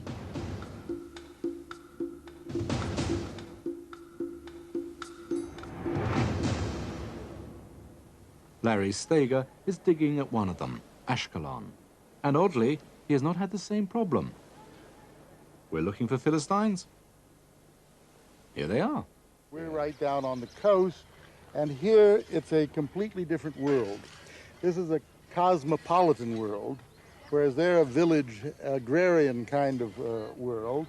We have new elements that have never been seen before. If you went entirely by the finds, you would have to say that in the days of the United Monarchy, Jerusalem was nothing much at all, but Ashkelon was a thriving city. The Philistines were actually related to the Greeks. We have painted pottery that goes back to Greek Mycenaean prototypes. We also find in Cyprus and here, and some parts of the Greek world, scapula, the shoulder blade of a cow that's been incised. And maybe it'll have 20 or 40 incisions on it, and it will be used as a musical instrument. Again, that's something that we find among the Philistines, but not in the surrounding cultures. This discovery that the Philistines come out of the world of the ancient Greeks, the world described by Homer, makes sense of some things in the Bible that had seemed baffling. If you look at the story of Goliath and David, David, of course, is not dressed in armor, doesn't have a helmet. Goliath does. We know that the Canaanites and the Israelites didn't have helmets, but the Greeks did. Goliath is essentially a Mycenaean warrior, and he wears something that a Canaanite or an Israelite would never wear. He has shin guards or greaves, and so these are in metal. Does that sound true? Would he have appeared like that? We have the warrior vase from Mycenae, and those warriors wear the helmets and they have shin guards. So there's no way that someone could come up with as many accurate ideas about them as we have in the Bible and not have had some sources that were reliable. We actually learned one thing from these excavations that we hadn't thought before. Most people had the idea that the Philistines, as we use the term today, were rather loutish, boorish people. Yeah. We're finding that they're quite sophisticated urbanites with a cosmopolitan culture. And in the distance is a large chalk basin. Oh, yes, which was used as a bathtub. Now, bathtubs are known from the Mycenaean world, from Cyprus, but never from this area until the Philistines arrived. Thinking of the biblical figure of Goliath, he's an absolute giant. This bathtub that you found this season doesn't look too big. Can I just see what it's like for size? Sure. Get a sense of it. Because I'm a small fella, so I don't really reckon that. Well, mind you, it'll be all right. Not bad. Not bad. Rather more sort of for a figure like David, who's meant to be a little guy. I think more like Delilah. I'm getting rather impressed with these Philistine people, you know. Sitting out in the sun having a bath, you're perfect. It's certainly a beautiful location for having an archaeological lesson, Larry. Thank you very much. You're most welcome. Now we can fill the tub now. Time to go, I think. Thank you. We may know nothing of life in 10th century Jerusalem, but there's so much Philistine evidence, we can even try their cooking. Well, you see, John, this cooking pot, Philistine cooking pot, we actually call it cooking jug because it has one handle and you can pour whatever in it out. It has a flat bottom, what we call a ring base. Right. This is very different from the Canaanite cooking pot. You see, John, this is a Canaanite cooking pot. Of course, it is reconstructed from all these little pieces that have been found at the site. But the end result is a typical cooking pot of this period, the period of the Philistines. And you can see that it has a very open mouth. Completely different from the Philistine one. Round bottom. Well, can we give it a go? See if we can work out how the Philistines did cook a meal in the pot. Let's try. Though, to be honest, I'm not sure we're going to want to try it, but we'll see.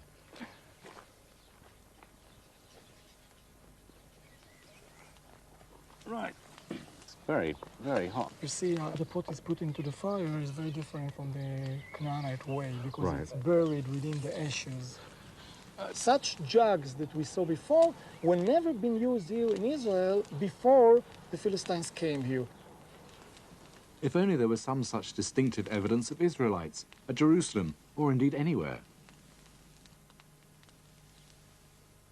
Well, something's been happening. It's bubbling in there, but it looks rather ominously green. Do you want to just... Is that too hot to handle? Not terribly so. Oh, that looks... And if you just hold it. Yes. Do you want some of the meat? Should we just try the soup first to see how we're getting on? Do you want the privilege? The honour? Yeah, after all, it's your archaeology. Yes. I'm not being a coward, honestly. It'll probably need quite a bit of salt, I think. You should try it. It's a delicious soup.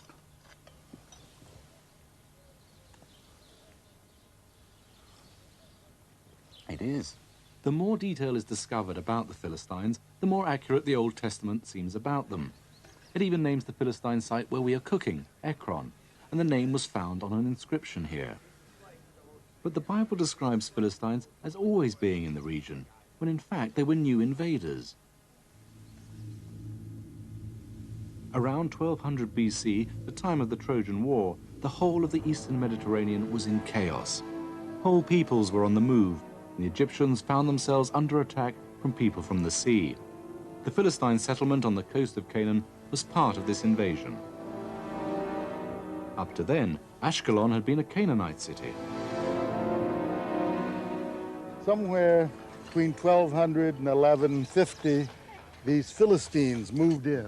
But it's a new culture that's imposed on the old one. Sometimes they actually burnt down these earlier Canaanite cities. Right.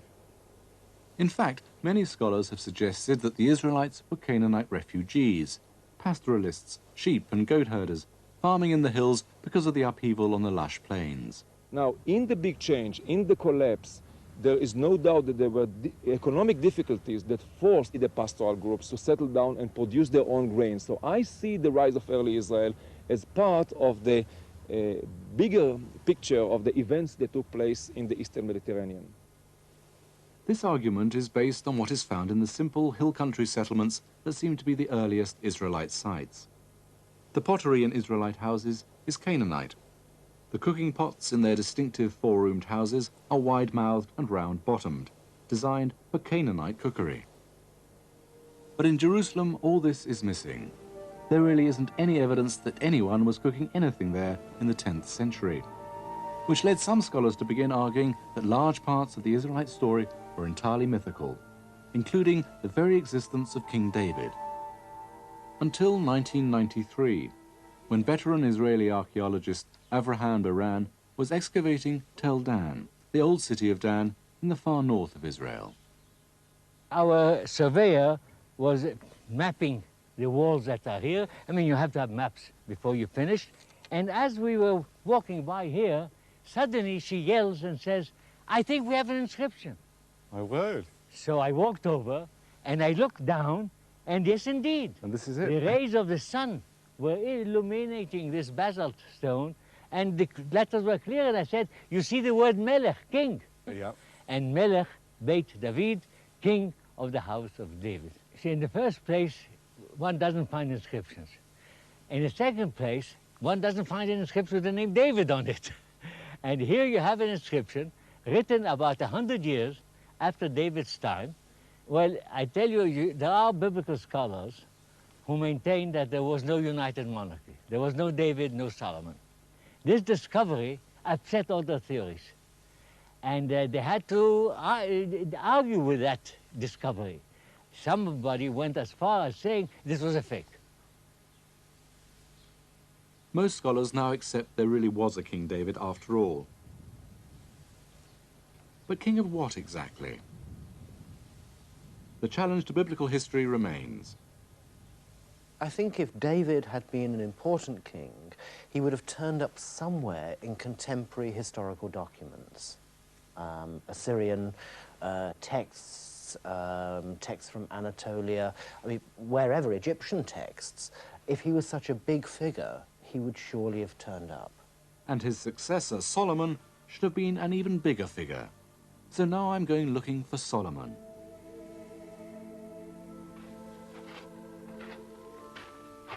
It's not easy, because wherever you look for him, you seem to find someone else.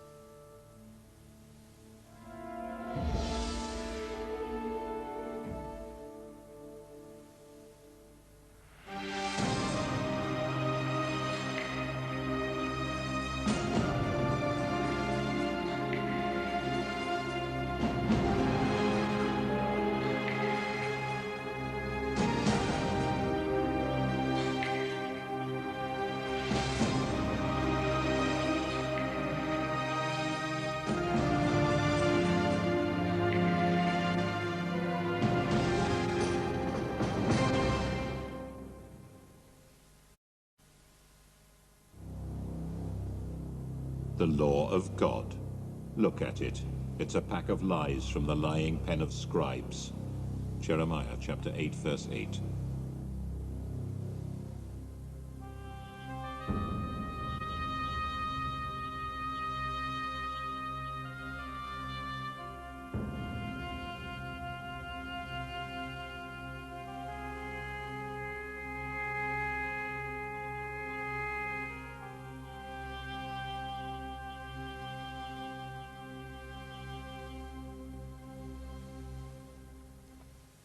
As a hostage in Beirut, I was a victim of an ancient conflict.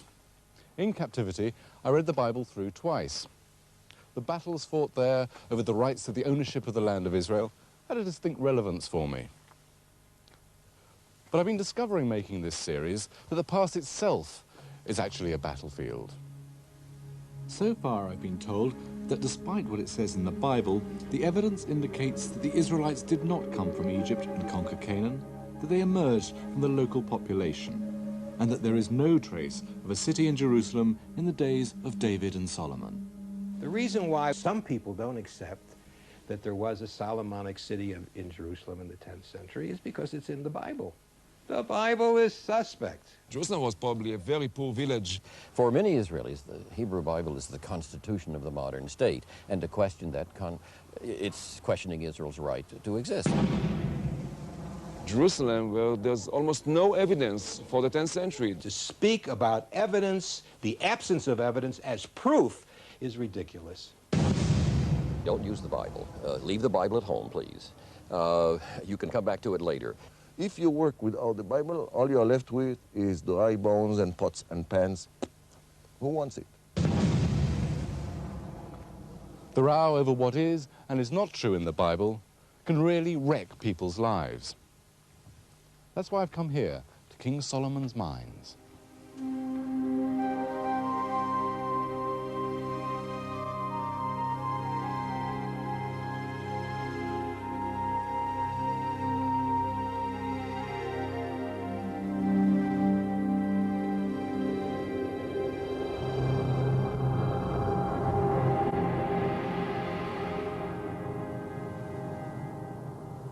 So here we are at King Solomon's mines. May I correct you? You're at mines, but there were no King Solomon's mines. Not here and not anywhere else in the region. The age of King Solomon is recorded in the Bible as the one time when an Israelite king ruled the whole land and it was at peace. He had peace on all sides round about him. And Judah and Israel dwelt safely, every man under his vine and under his fig tree, all the days of Solomon.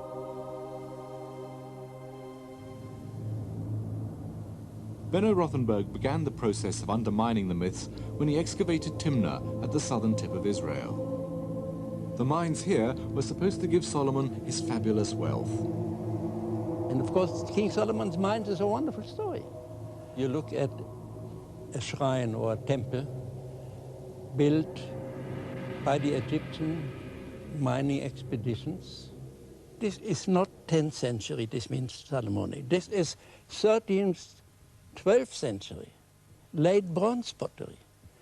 And then that's where my trouble started, because I was then saying, directly and indirectly, that there is no King Solomon in the area. There was a conference in Eilat in 1962 by all the archaeologists were there, and I was not allowed to lecture. The odd thing is that King Solomon's mines don't even appear in the Bible. They're just a 19th century story. But this was seen as an attack on King Solomon himself, and Rothenberg was silenced by the establishment. It was against the biblical archaeology concept. And then they hated me because I was successful, because I could prove by thousands of material finds in the temple, including inscriptions. There was no argument about it because the king's name, and they were dated long before King Solomon, hundreds of years before Solomon. I had actually to leave Israel universities and go abroad because of this impossible personal situation. But the climate has changed, and Benno Rothenberg is back in Israel. It's King Solomon who's on the defensive now. We have no evidence at all for Solomon and his kingdom. We have no textual sources which mention Solomon, contemporary textual sources which mention Solomon, and as far as I'm aware, he's not referred to in any other outside contemporary texts. This is Megiddo, a city said in the Bible to have been rebuilt by Solomon. When these structures were excavated in the 1930s, they were identified as King Solomon's stables. Well, in the first instance, they probably weren't Solomon's. And the second instance, they probably weren't stables. Ah, because we have what seem to be troughs here. What do you reckon they were? Well, we have problems with these stables. There's no drainage under them.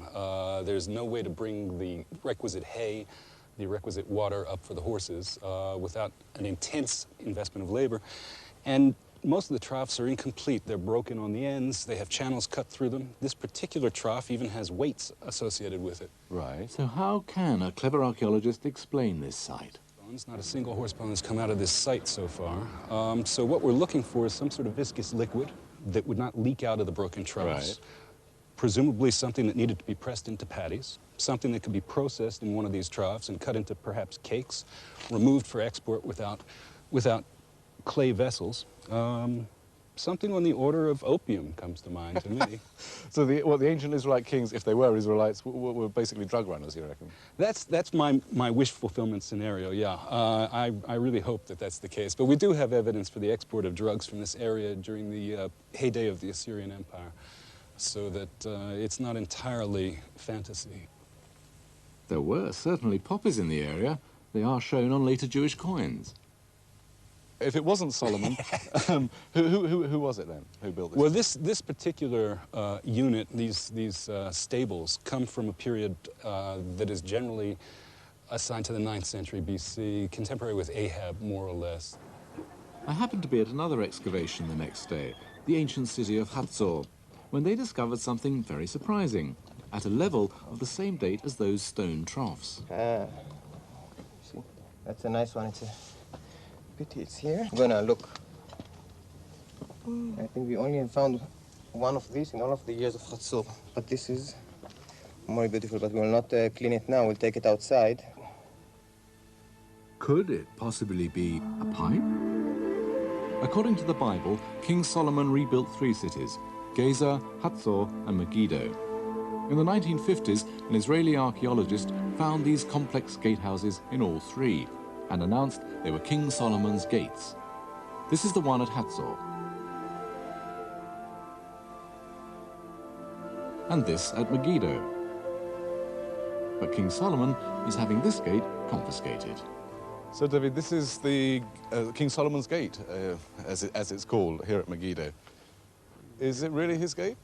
There is a problem here, because the gate is connected and built together with a city wall, which is later in date and dates to the later period of the Israelite monarchy, to the end of the 9th or even the 8th century BC, much later than Solomon. The gate was built together with the wall, and this is quite clear, and therefore the gate is later. And I feel that King Solomon probably turns in his grave whenever he listens that the gate is ascribed to him. Oh well, he's lost his stables and he's lost his gate, but at least he still has his palace here. Well, this is a palace, in fact, which is quite a big one. It's about 30 meters long and 20 meters wide, which is kind of a large building. Yeah. And it was excavated, part of it was excavated by Yigal Yadin in the 60s. Right. And he identified it as a palace, rightly so. And he also dated it to the time of Solomon. Aha. Was he right? Well, the way I understand it, it was built in the 9th century, in the beginning of the 9th century, the time of the northern kingdom of Israel, when the northern kingdom was ruled from Samaria, probably in the time of King Ahab. Ahab again. He's the king of the stables. Sorry, opium factory. King of the gates and king of the palace. So who is King Ahab? According to the Bible, Solomon was a very special king. The Lord appeared to Solomon in a dream, and God said, "Ask what I shall give thee." Solomon asked for the power of judgment. The judgment of Solomon is legendary. He could tell the true mother of a baby by ordering it to be cut in two. The baby remained whole. It was his kingdom that was split in two. Good judge, bad ruler. The moment he died, the kingdom split. About 50 years later, Ahab became the ruler of the northern kingdom, called Israel or Samaria. And if what Finkelstein and Ussishkin say is true, Solomon's empire, ruled from Jerusalem in the 10th century BC, turns into a fable, a fantasy. The massive stone blocks were put there for Ahab and his father Omri. In Solomon's day, according to Israel Finkelstein, the king of Megiddo made do with mud bricks and big pebbles. Yes, indeed, this city is a city from the period of David and Solomon. However, as far as I can understand it, it's not a city of David and Solomon. Okay. We are here in the last breath of the Canaanite world. We don't really have states here. In the 10th century, although it's always possible to argue that there was one state, you know, centered in Jerusalem and so on, it's kind of difficult. Of course, Solomon's kingdom would not be in doubt if there was evidence of his palace and his temple in Jerusalem, but there isn't. We have not a stone of Solomon's temple. We have the descriptions of Solomon's temple, but we have not a stone of it. Solomon's temple should have been the heart of his kingdom, but it can't even be looked for. If there are any remains buried under the Dome of the Rock and the Al-Aqsa Mosque, that's exactly where they'll stay.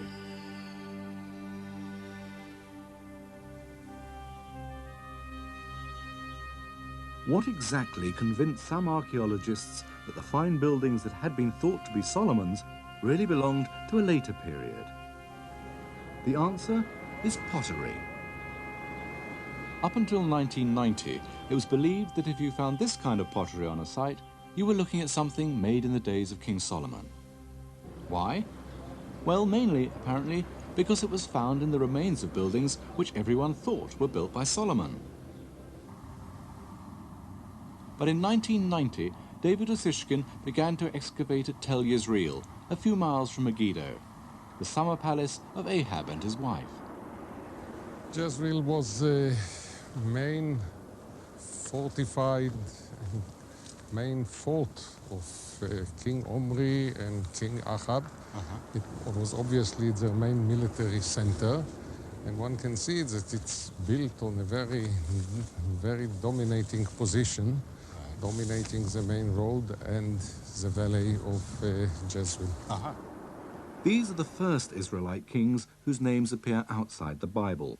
Omri and his son Ahab are named as oppressors of the Moabites on this inscription, and Ahab is listed as one of the Assyrians' most powerful enemies. They're not as famous as Solomon, but you might have heard of Ahab's wife, Jezebel. She brought disaster on everyone, and in the process, it turns out, she provided the evidence that has so damaged Solomon. These children from Israel are hearing the Bible story of what Jezebel did to Naboth. He had a vineyard next to the palace. Ahab wanted the vineyard, Naboth wouldn't sell it.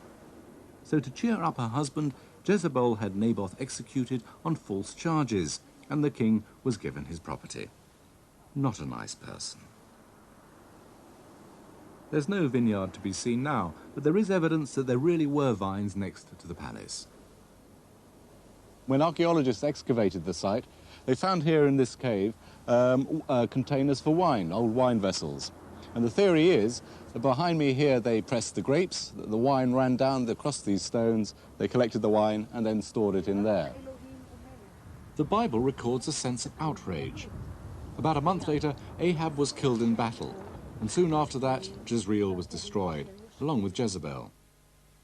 The Assyrian ruler Shalmaneser III does record defeating Ahab in battle, though he didn't mention that he was doing it as Naboth's avenger. Jezebel may have been a bad thing from some points of view, but she performed a great service for archaeology. She brought about the destruction of Jezreel at a known date, so its pottery can be dated. No wonder the excavator is her greatest fan. I'm always saying jokingly to my wife that a woman who is willing to murder because she sees her husband is in bad mood is an exemplary lady and should be followed. The destruction that befell her, and therefore the pottery finds at the dig, could be accurately dated. Sam Moorhead was in charge of recording the finds. The pottery that we found at Jezreel on the floors of the site can be dated quite closely to the destruction of the site, to the 840s. Right. The significance is it's the same pottery that was supposed to have been Solomonic at Megiddo. Across the plain of Jezreel, 10 miles away, is the mound that is Tel Megiddo. The message being sent there was dynamite. They had found pottery from the century after Solomon, and it was the same as the pottery from the great palace at Megiddo. So that palace was not from the age of Solomon. There had been no mighty Israelite empire in the 10th century. Many people disagree very strongly. The distance between Solomon and Ahab is only 100 years. They don't accept that a certain kind of pottery used in the reign of one king was not used under the other. I believe that this pottery has a long life, that it started in the 10th century and continued into the 9th century. What is the difference between the 10th century and the 9th century? I mean, 10th century and 9th century are just numbers, and the people at the year 900 BC, I mean, 1st of January 900 BC, they didn't realize that they are moving from the 10th to the 9th. But where's the evidence? Can Mazar find that sort of pottery in a site that unquestionably dates from the time of Solomon? He's searching a few miles from Megiddo at Tel Rehoth. So what have we got here? Well, for example, you can see here, this is one of 6 goblets, or we call them chalices. They were found today along the walls, and we just washed it. It's before even restoration. You can see, for example, that this piece fits. I'm not a good restorer, I must say. Where does it come? Oh, here, you see? This is the foot, and it will be a nice goblet. We have all the pieces. We shall complete it in a few days. There is a leg here, a foot, and we found 6 of them along a wall. And this is a typical vessel to this time of the 10th and 9th centuries BC. You can tell if one jar is older than another, but that doesn't give you an actual date. If you find organic material, seeds or wood, with the pottery, that can be scientifically dated, a process called carbon-14 dating. We found a large heap of grain under brick collapse, so it was a very sealed context. We analyzed this grain in carbon-14 laboratories, 2 different laboratories, and they gave us a date between 900 and 830 BC. The problem is that carbon-14 dating doesn't give you an exact year. You can just say that it is 98% probable that the date lies in a certain period, and that's what's happened here. Unfortunately, the span of carbon-14 goes all the way from Solomon to Ahab, exactly this time. So we are in trouble. Here's the trouble. The bottom part of this room contains the pottery in question. Then the room filled with rubbish, and a new room was built on top, with more of the same pottery. How long did that take? Mazar is sure the original room must date back to the 10th century, the time of Solomon. My good friend Israel Finkelstein would claim that all these two levels probably are dated to the 9th century BC. Because in his view, all this pottery that appears in the lower level here cannot be 10th century. It has to be 9th century. In my view, I cannot condense all this huge stratigraphy, all these phases, into a time period of less than 70 years. If Amichai Mazar is right, the pottery from the Great Palace at Megiddo and the palace itself can be associated with Solomon. So what's the truth? Maybe what matters is that even Mazar talks about Solomon as a much less powerful ruler than the Bible describes. The important point here is what is a reflection of this excavation, as well as other sites, on our general assessment of this monarchy.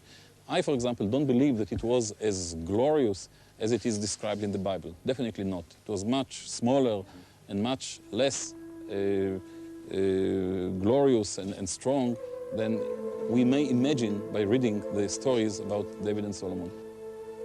But how much smaller? Perhaps Solomon was nothing more than a mythologized local chieftain. It all comes back to Jerusalem. Is it possible that sites with monumental architecture were ruled from a city, from a town, Jerusalem, where there's almost no evidence for the 10th century? There's almost no evidence for Solomon. So Jerusalem was probably a very poor village or a very small town at the town, and here we have this monumental architecture. Doesn't sound right. There's one group of people in Israel who have their own version of history, which may explain how there could have been a real Solomon without a great capital city in Jerusalem. This is the annual Passover ceremony of the Samaritans. People who claim to be descended from the original inhabitants of Ahab's kingdom of Israel or Samaria, the kingdom that was destroyed by the Assyrians in 721 BC. If you're looking for the lost tribes of Israel, this is the place to look. Here on Mount Gerizim. In Jewish tradition, Jerusalem, the mountain where Solomon built his temple, was where Abraham was told to sacrifice Isaac. And that's where the great Passover sacrifices were held. But the Samaritans make the sacrifice here and believe that Jerusalem was not particularly important until long after Solomon. When Samaria, the northern kingdom of Israel, was destroyed by the Assyrians, refugees seem to have poured into the southern kingdom of Judah, suddenly swelling the population of Jerusalem. Then Judah was smashed by the Babylonians and Jerusalem destroyed. The Jews were dispersed, and then, 70 years later, they were allowed to return to build a new second temple in Jerusalem. The Samaritans, heirs of the northern kingdom, still maintain that when that happened, the traditions associated with their own sacred site were transferred lock, stock and barrel to Jerusalem. They believe there was a Solomon, but reject the books of the Bible that describe Jerusalem as their capital city. The Samaritan version of history now has some academic support. People composing the biblical stories in the period of, let's say, the Babylonian exile would have seen Jerusalem in its heyday, in the golden age, as it were, as being the capital city. And I'm sure that's where the tradition comes from. No one can be sure if there really was a Solomon or if he really had a temple.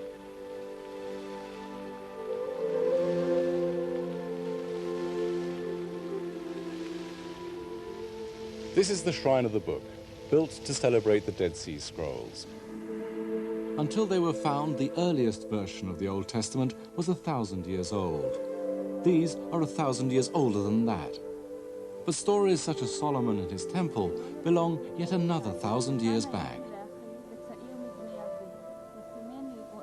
Were they written by eyewitnesses, journalists, historians? Or were they rewritten or made up centuries later by people trying to teach whatever version of history they wanted to be believed? Next week, I hope to get closer to an answer.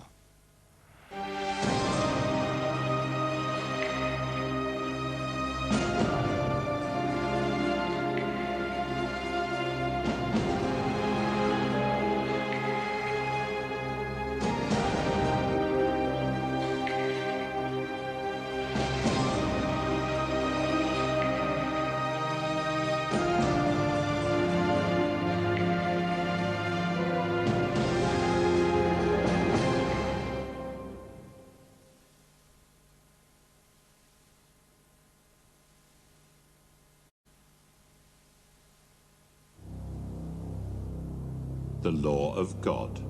Look at it. It's a pack of lies from the lying pen of scribes. Jeremiah chapter 8, verse 8.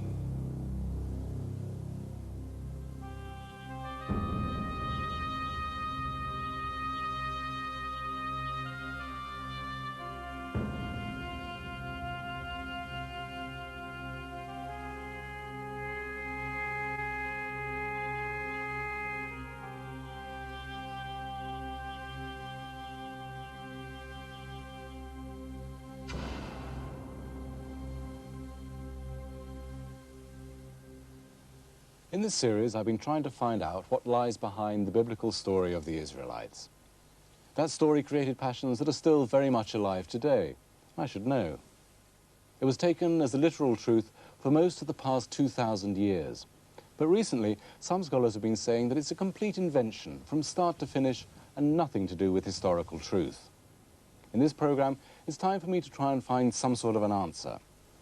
The things that you're liable to read in the Bible, is they or ain't they necessarily so?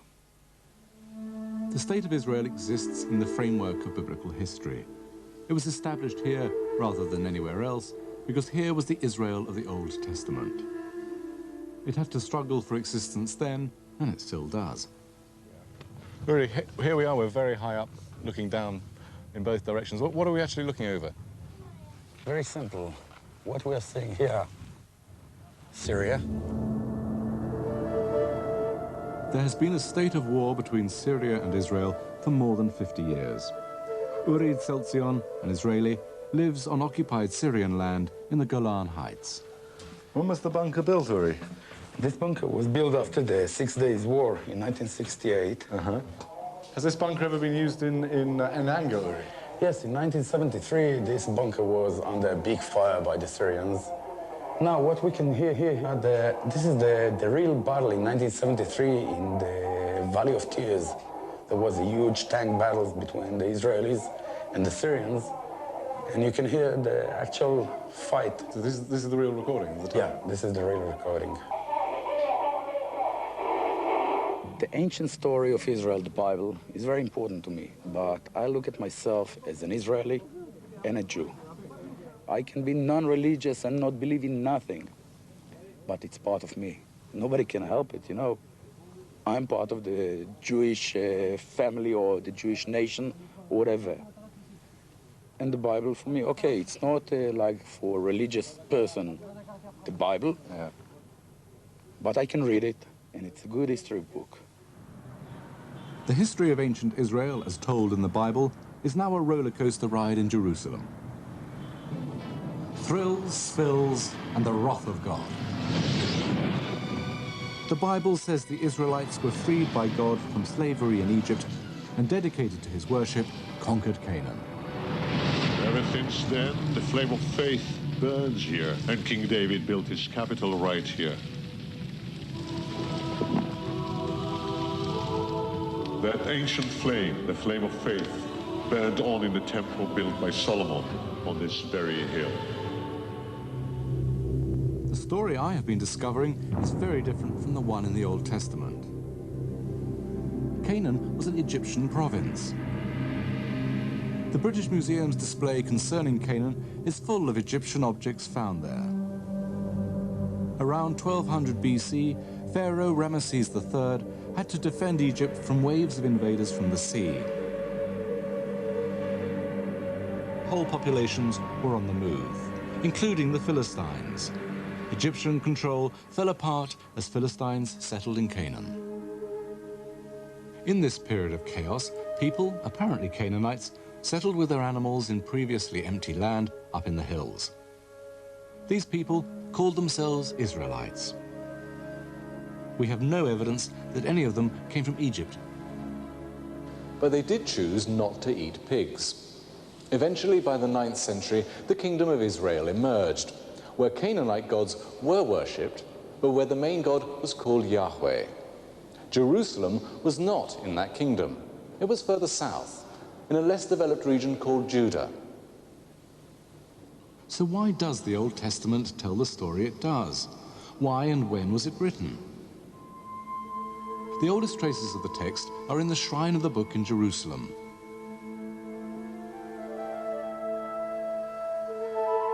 odd word for a museum, shrine, but this text is sacred. The earliest parchments date back to the 2nd century BC, but they represent a tradition of careful copying of the so-called 5 books of Moses, the Torah, which carries on to this day.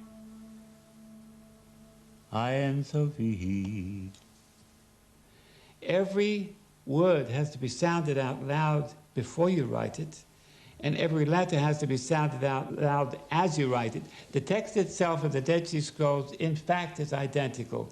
Now, it is true that we only have fragments of the Torah, and those we find to be identical. Well, the Dead Sea Scrolls is written on a kosher skin of an animal, and I also do the same. It is written with a special ink, as I do, with a 2,000-year-old recipe. The Dead Sea Scrolls, every one of the Torah sections had to be checked with the same accuracy in the same way that I do. And to ensure perfect accuracy in his copying, the scribe does not read the book he writes, he counts the letters.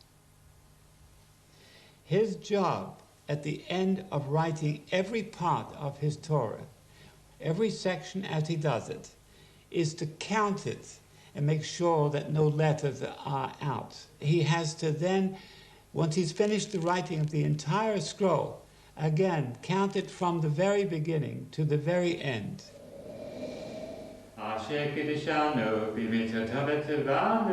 To write the name of God, the scribe must purify himself in a ritual bath.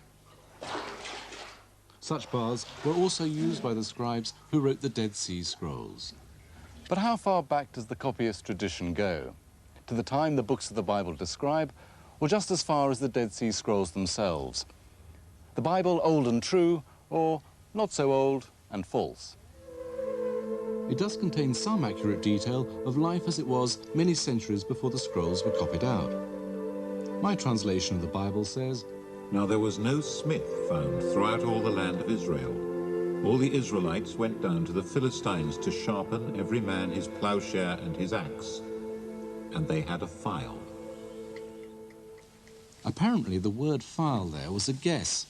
The Hebrew actually says a charge of 1 pim, but the meaning was forgotten more than 2,000 years ago. It was not until archaeologists actually found these little dome-shaped weights made of stone, turned it up on the bottom part, and there was written Pim. So, you see, it was in just a moment the whole thing became much clearer, and we knew that they were talking about weighing out so much money, so much silver to pay for sharpening the tools. But the oldest historical event in the Old Testament that we can connect with known evidence is recorded on this monument from about 840 BC. This celebrates the victory of a Moabite king over the king of Israel. The Bible says the Moabites lost.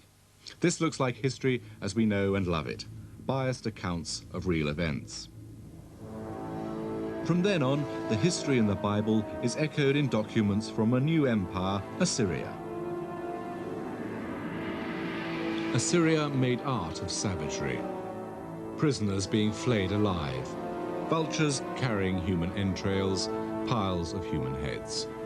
Neither Israel nor Judah had seen anything like this before. This was an empire on a completely different and unimaginable scale.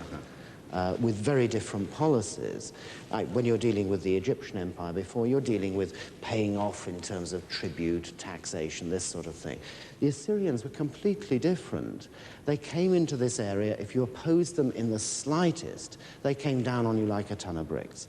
The level of taxation, booty, tribute they demanded was absolutely crippling, but they also took the area over. They went in, they took it over administratively, they put in their own governors, and of course, as we know, when they took these places, they actually deported whole sections of the population. And this is what happened to Israel then? This is exactly what happened to Israel. In 722 BC, the forces of Assyria moved south and simply removed Israel from the map. They made a note that they deported 27,290 inhabitants. The history of Israel was over. For the first time in ancient Near Eastern history. The whole Near East is one, under one political control. There's now been a blending of peoples. The Assyrians had the policy of exchanging populations. While everywhere else was being put in the giant Assyrian blender, the little kingdom of Judah was not, and Jerusalem was swelling.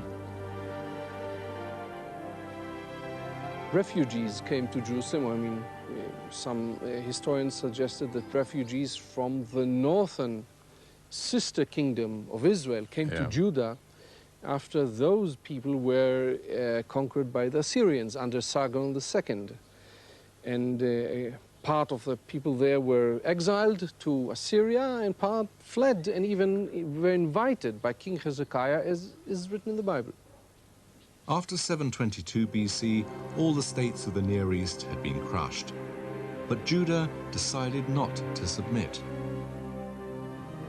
Like Britain in 1940, the country stood alone. Judah's frontier fortresses faced an enemy so powerful that even Egypt was doomed. What would have been the risk involved? It seems like a crazy venture. Absolute foolhardiness, to be honest. I mean, they must have been complete idiots, because they must have seen and understood what had happened before and what was very likely to happen to them.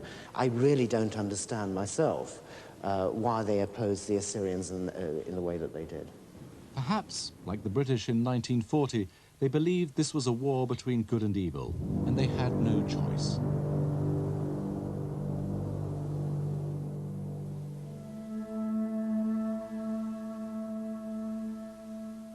At the end of the 8th century BC, all the nations surrounding Judah had vanished, and their gods humbled before Assyria. Every nation had worshipped a group of gods, but each used to have its own special god. When you conquer an area, you claim that our national god has put down your god, and your god gets kicked down to a lower level of the pantheon. Now they were all cast down, subjugated to Ashur, the god of Assyria.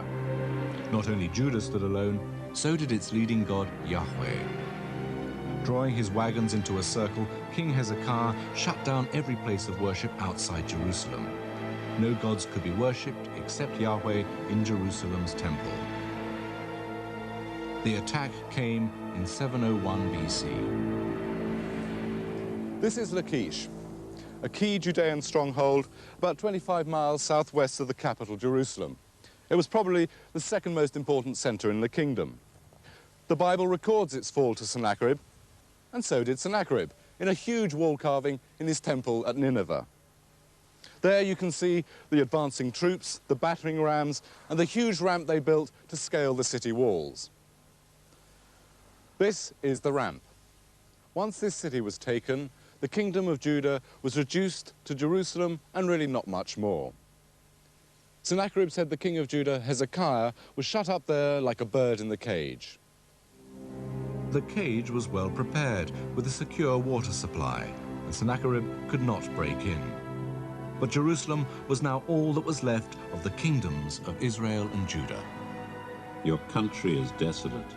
Your cities are burned with fire. Your land, strangers devour it in your presence, and it is desolate.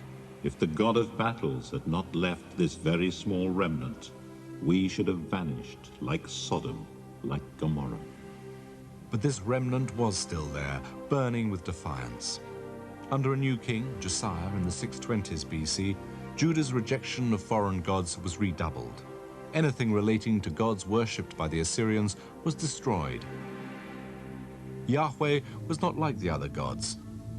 Surrounded by evil, Yahweh's people must stand for justice and stand apart. Then prophets proclaimed they could hold on to the land. If ye oppress not the stranger, the fatherless, and the widow, and shed not innocent blood in this place, neither walk after other gods to your hurt, then I will cause you to dwell in the land that I gave to your fathers, forever and ever.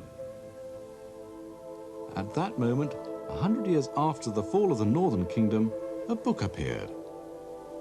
Shaphan the scribe showed the book of the Torah to the king, saying, Hilkiah the priest has given me a book. And Shaphan read it to the king. That is the first reference to the existence of a written text. It's called the Scroll of the Torah, and it seems to be the core of the Hebrew Bible. But was it an old text, or did Shaphan the scribe actually write it himself? Any other scribe would have known.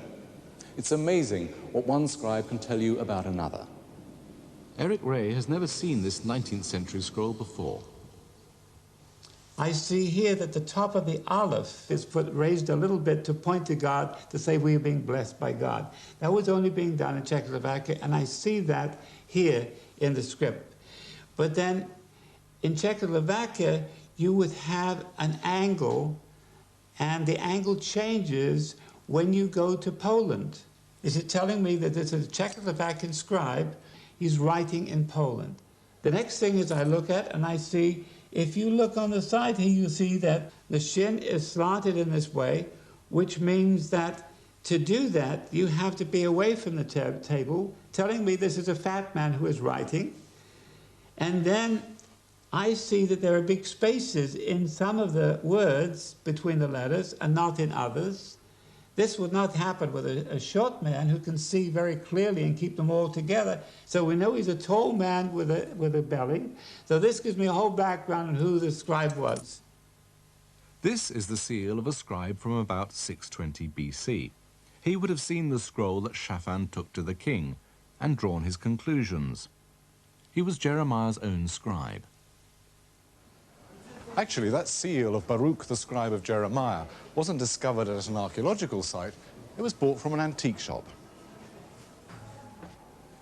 It's surprising just how much important archaeological material comes to light not from careful and expensive excavations, but from the back rooms of a few dealers in Jerusalem. From King David time. And this is the iron from also King David oil vase. This is the oil vase. And together, these make a set. As a set, correct. And from the Old Testament. All right, so this is the one I'd like today. Most people who find important antiquities, who are peasants or villages, don't really know that the proper channels to go to a museum. So they bring it to us. Dealers play a big role in supplying archaeologists with data on ancient civilizations. But sometimes the ancients speak for themselves. Jeremiah, and presumably his scribe Baruch, have left their own comment on Shaphan's scroll. What makes you say that we have the Torah of Yahweh? It is lies from the lying pen of scribes. And every expert I've met certainly believes that it was quite new. The books of Deuteronomy, Joshua, Judges, the books of Samuel and Kings were put in writing in the 7th century, though, of course, it's possible that they have in them earlier materials. This was history with an agenda, a purpose. It aimed to show that the right kind of obedience to God, and only that, would permit the people of Judah to stay in the land left to them. The land was God's gift. That was shown by stories like the collapse of the walls of Jericho. Yahweh your God hath given you rest, and hath given you this land. In this tale, God had originally promised not just the land that they now inhabited, but a vast area. Yahweh made a covenant with Abram, saying, Unto thy seed have I given this land, from the river of Egypt unto the great river, the river Euphrates. And once upon a time in this story, they had actually possessed such a land, in the days of Solomon. The story told was of a people raised up from the lowliest place possible, brought out of slavery by the God that controls the world, and poured into the land of Canaan. And as the prophets explained, if their loyalty to Yahweh failed, he would remove them. Then shall the anger of Yahweh be kindled against you, and ye shall perish quickly from off the good land which he hath given unto you. It's a lesson from the past indicating the importance of behaving properly vis-a-vis God if you wish to remain in the land. And so it goes into a much deeper thing about how you relate to God and the covenant and all of the responsibilities that comes with it. If you disobey, the land, it says in Leviticus, will vomit you out. It did. King Josiah of Judah had used the Torah as the constitution of his state. But a new and even greater power replaced Assyria. And in 587 BC, the Babylonian ruler Nebuchadnezzar destroyed Jerusalem and carried off thousands of people into exile. By the rivers of Babylon, there we sat down. Yea, we wept when we remembered Zion. Put yourself in the position of the Jews. Perhaps you would feel that you defended the gods that Josiah had stamped on, Baal and Asherah. And then what happens? Babylon is conquered by Cyrus, the nearest thing in the ancient world to a knight in shining armor. And he tells the Jews, go back to Jerusalem, rebuild the temple, and carry on your religion. Well, you might just think that Josiah had been right all along. And once back in Jerusalem, the people of Judah, the Jews, completed the text of what we now call the Old Testament. The fact that there are many incidental parts of the Bible which indicate a relationship to real historical moments or information or evidence, but they are incidental in a sense to the attempt to convey a message which happens to be there. The real point of the text is its message, the special relationship of the Jewish people to the only God they now recognized, a relationship which they projected right back through history, whether it had been understood by their ancestors or not, and which meant not just that they should worship Yahweh, but that they should do good. Then God entitled them to the land. That feeling is still alive. The terrible irony is that the demand to be moral is bound up with possession of the land. Christianity and Islam inherited both sides of this dangerous equation. And for many Israelis, religious or not, this state cannot trade land for peace without betraying its moral authority. I'm not looking at myself as the chosen one. I'm trying to be normal like you. But I have a history, a long history. I'm part of the Jewish nation, and I want to stay like that. And this is part of my land. Call it the Holy Land, call it the State of Israel. This is my land. I was lived here, I was born here, my kids, and I hope that my grandkids will be born here. Questions about archaeology, about the past, and about the business of exchanging land for peace are all about the same thing. Can Israel become a state like any other that could be anywhere? Should it? Would we be better off without Holy Land? The Bible's spin on the history of ancient Israel tells the story so powerfully that it shaped Christian and Muslim tradition as well as Jewish. So this becomes everyone's holy land. Holy, special, separate, and endlessly argued over. And all three religions agree on one thing. When God finally brings peace to this land, history itself will come to an end. So, the final, definitive answer on the Bible? Stay tuned.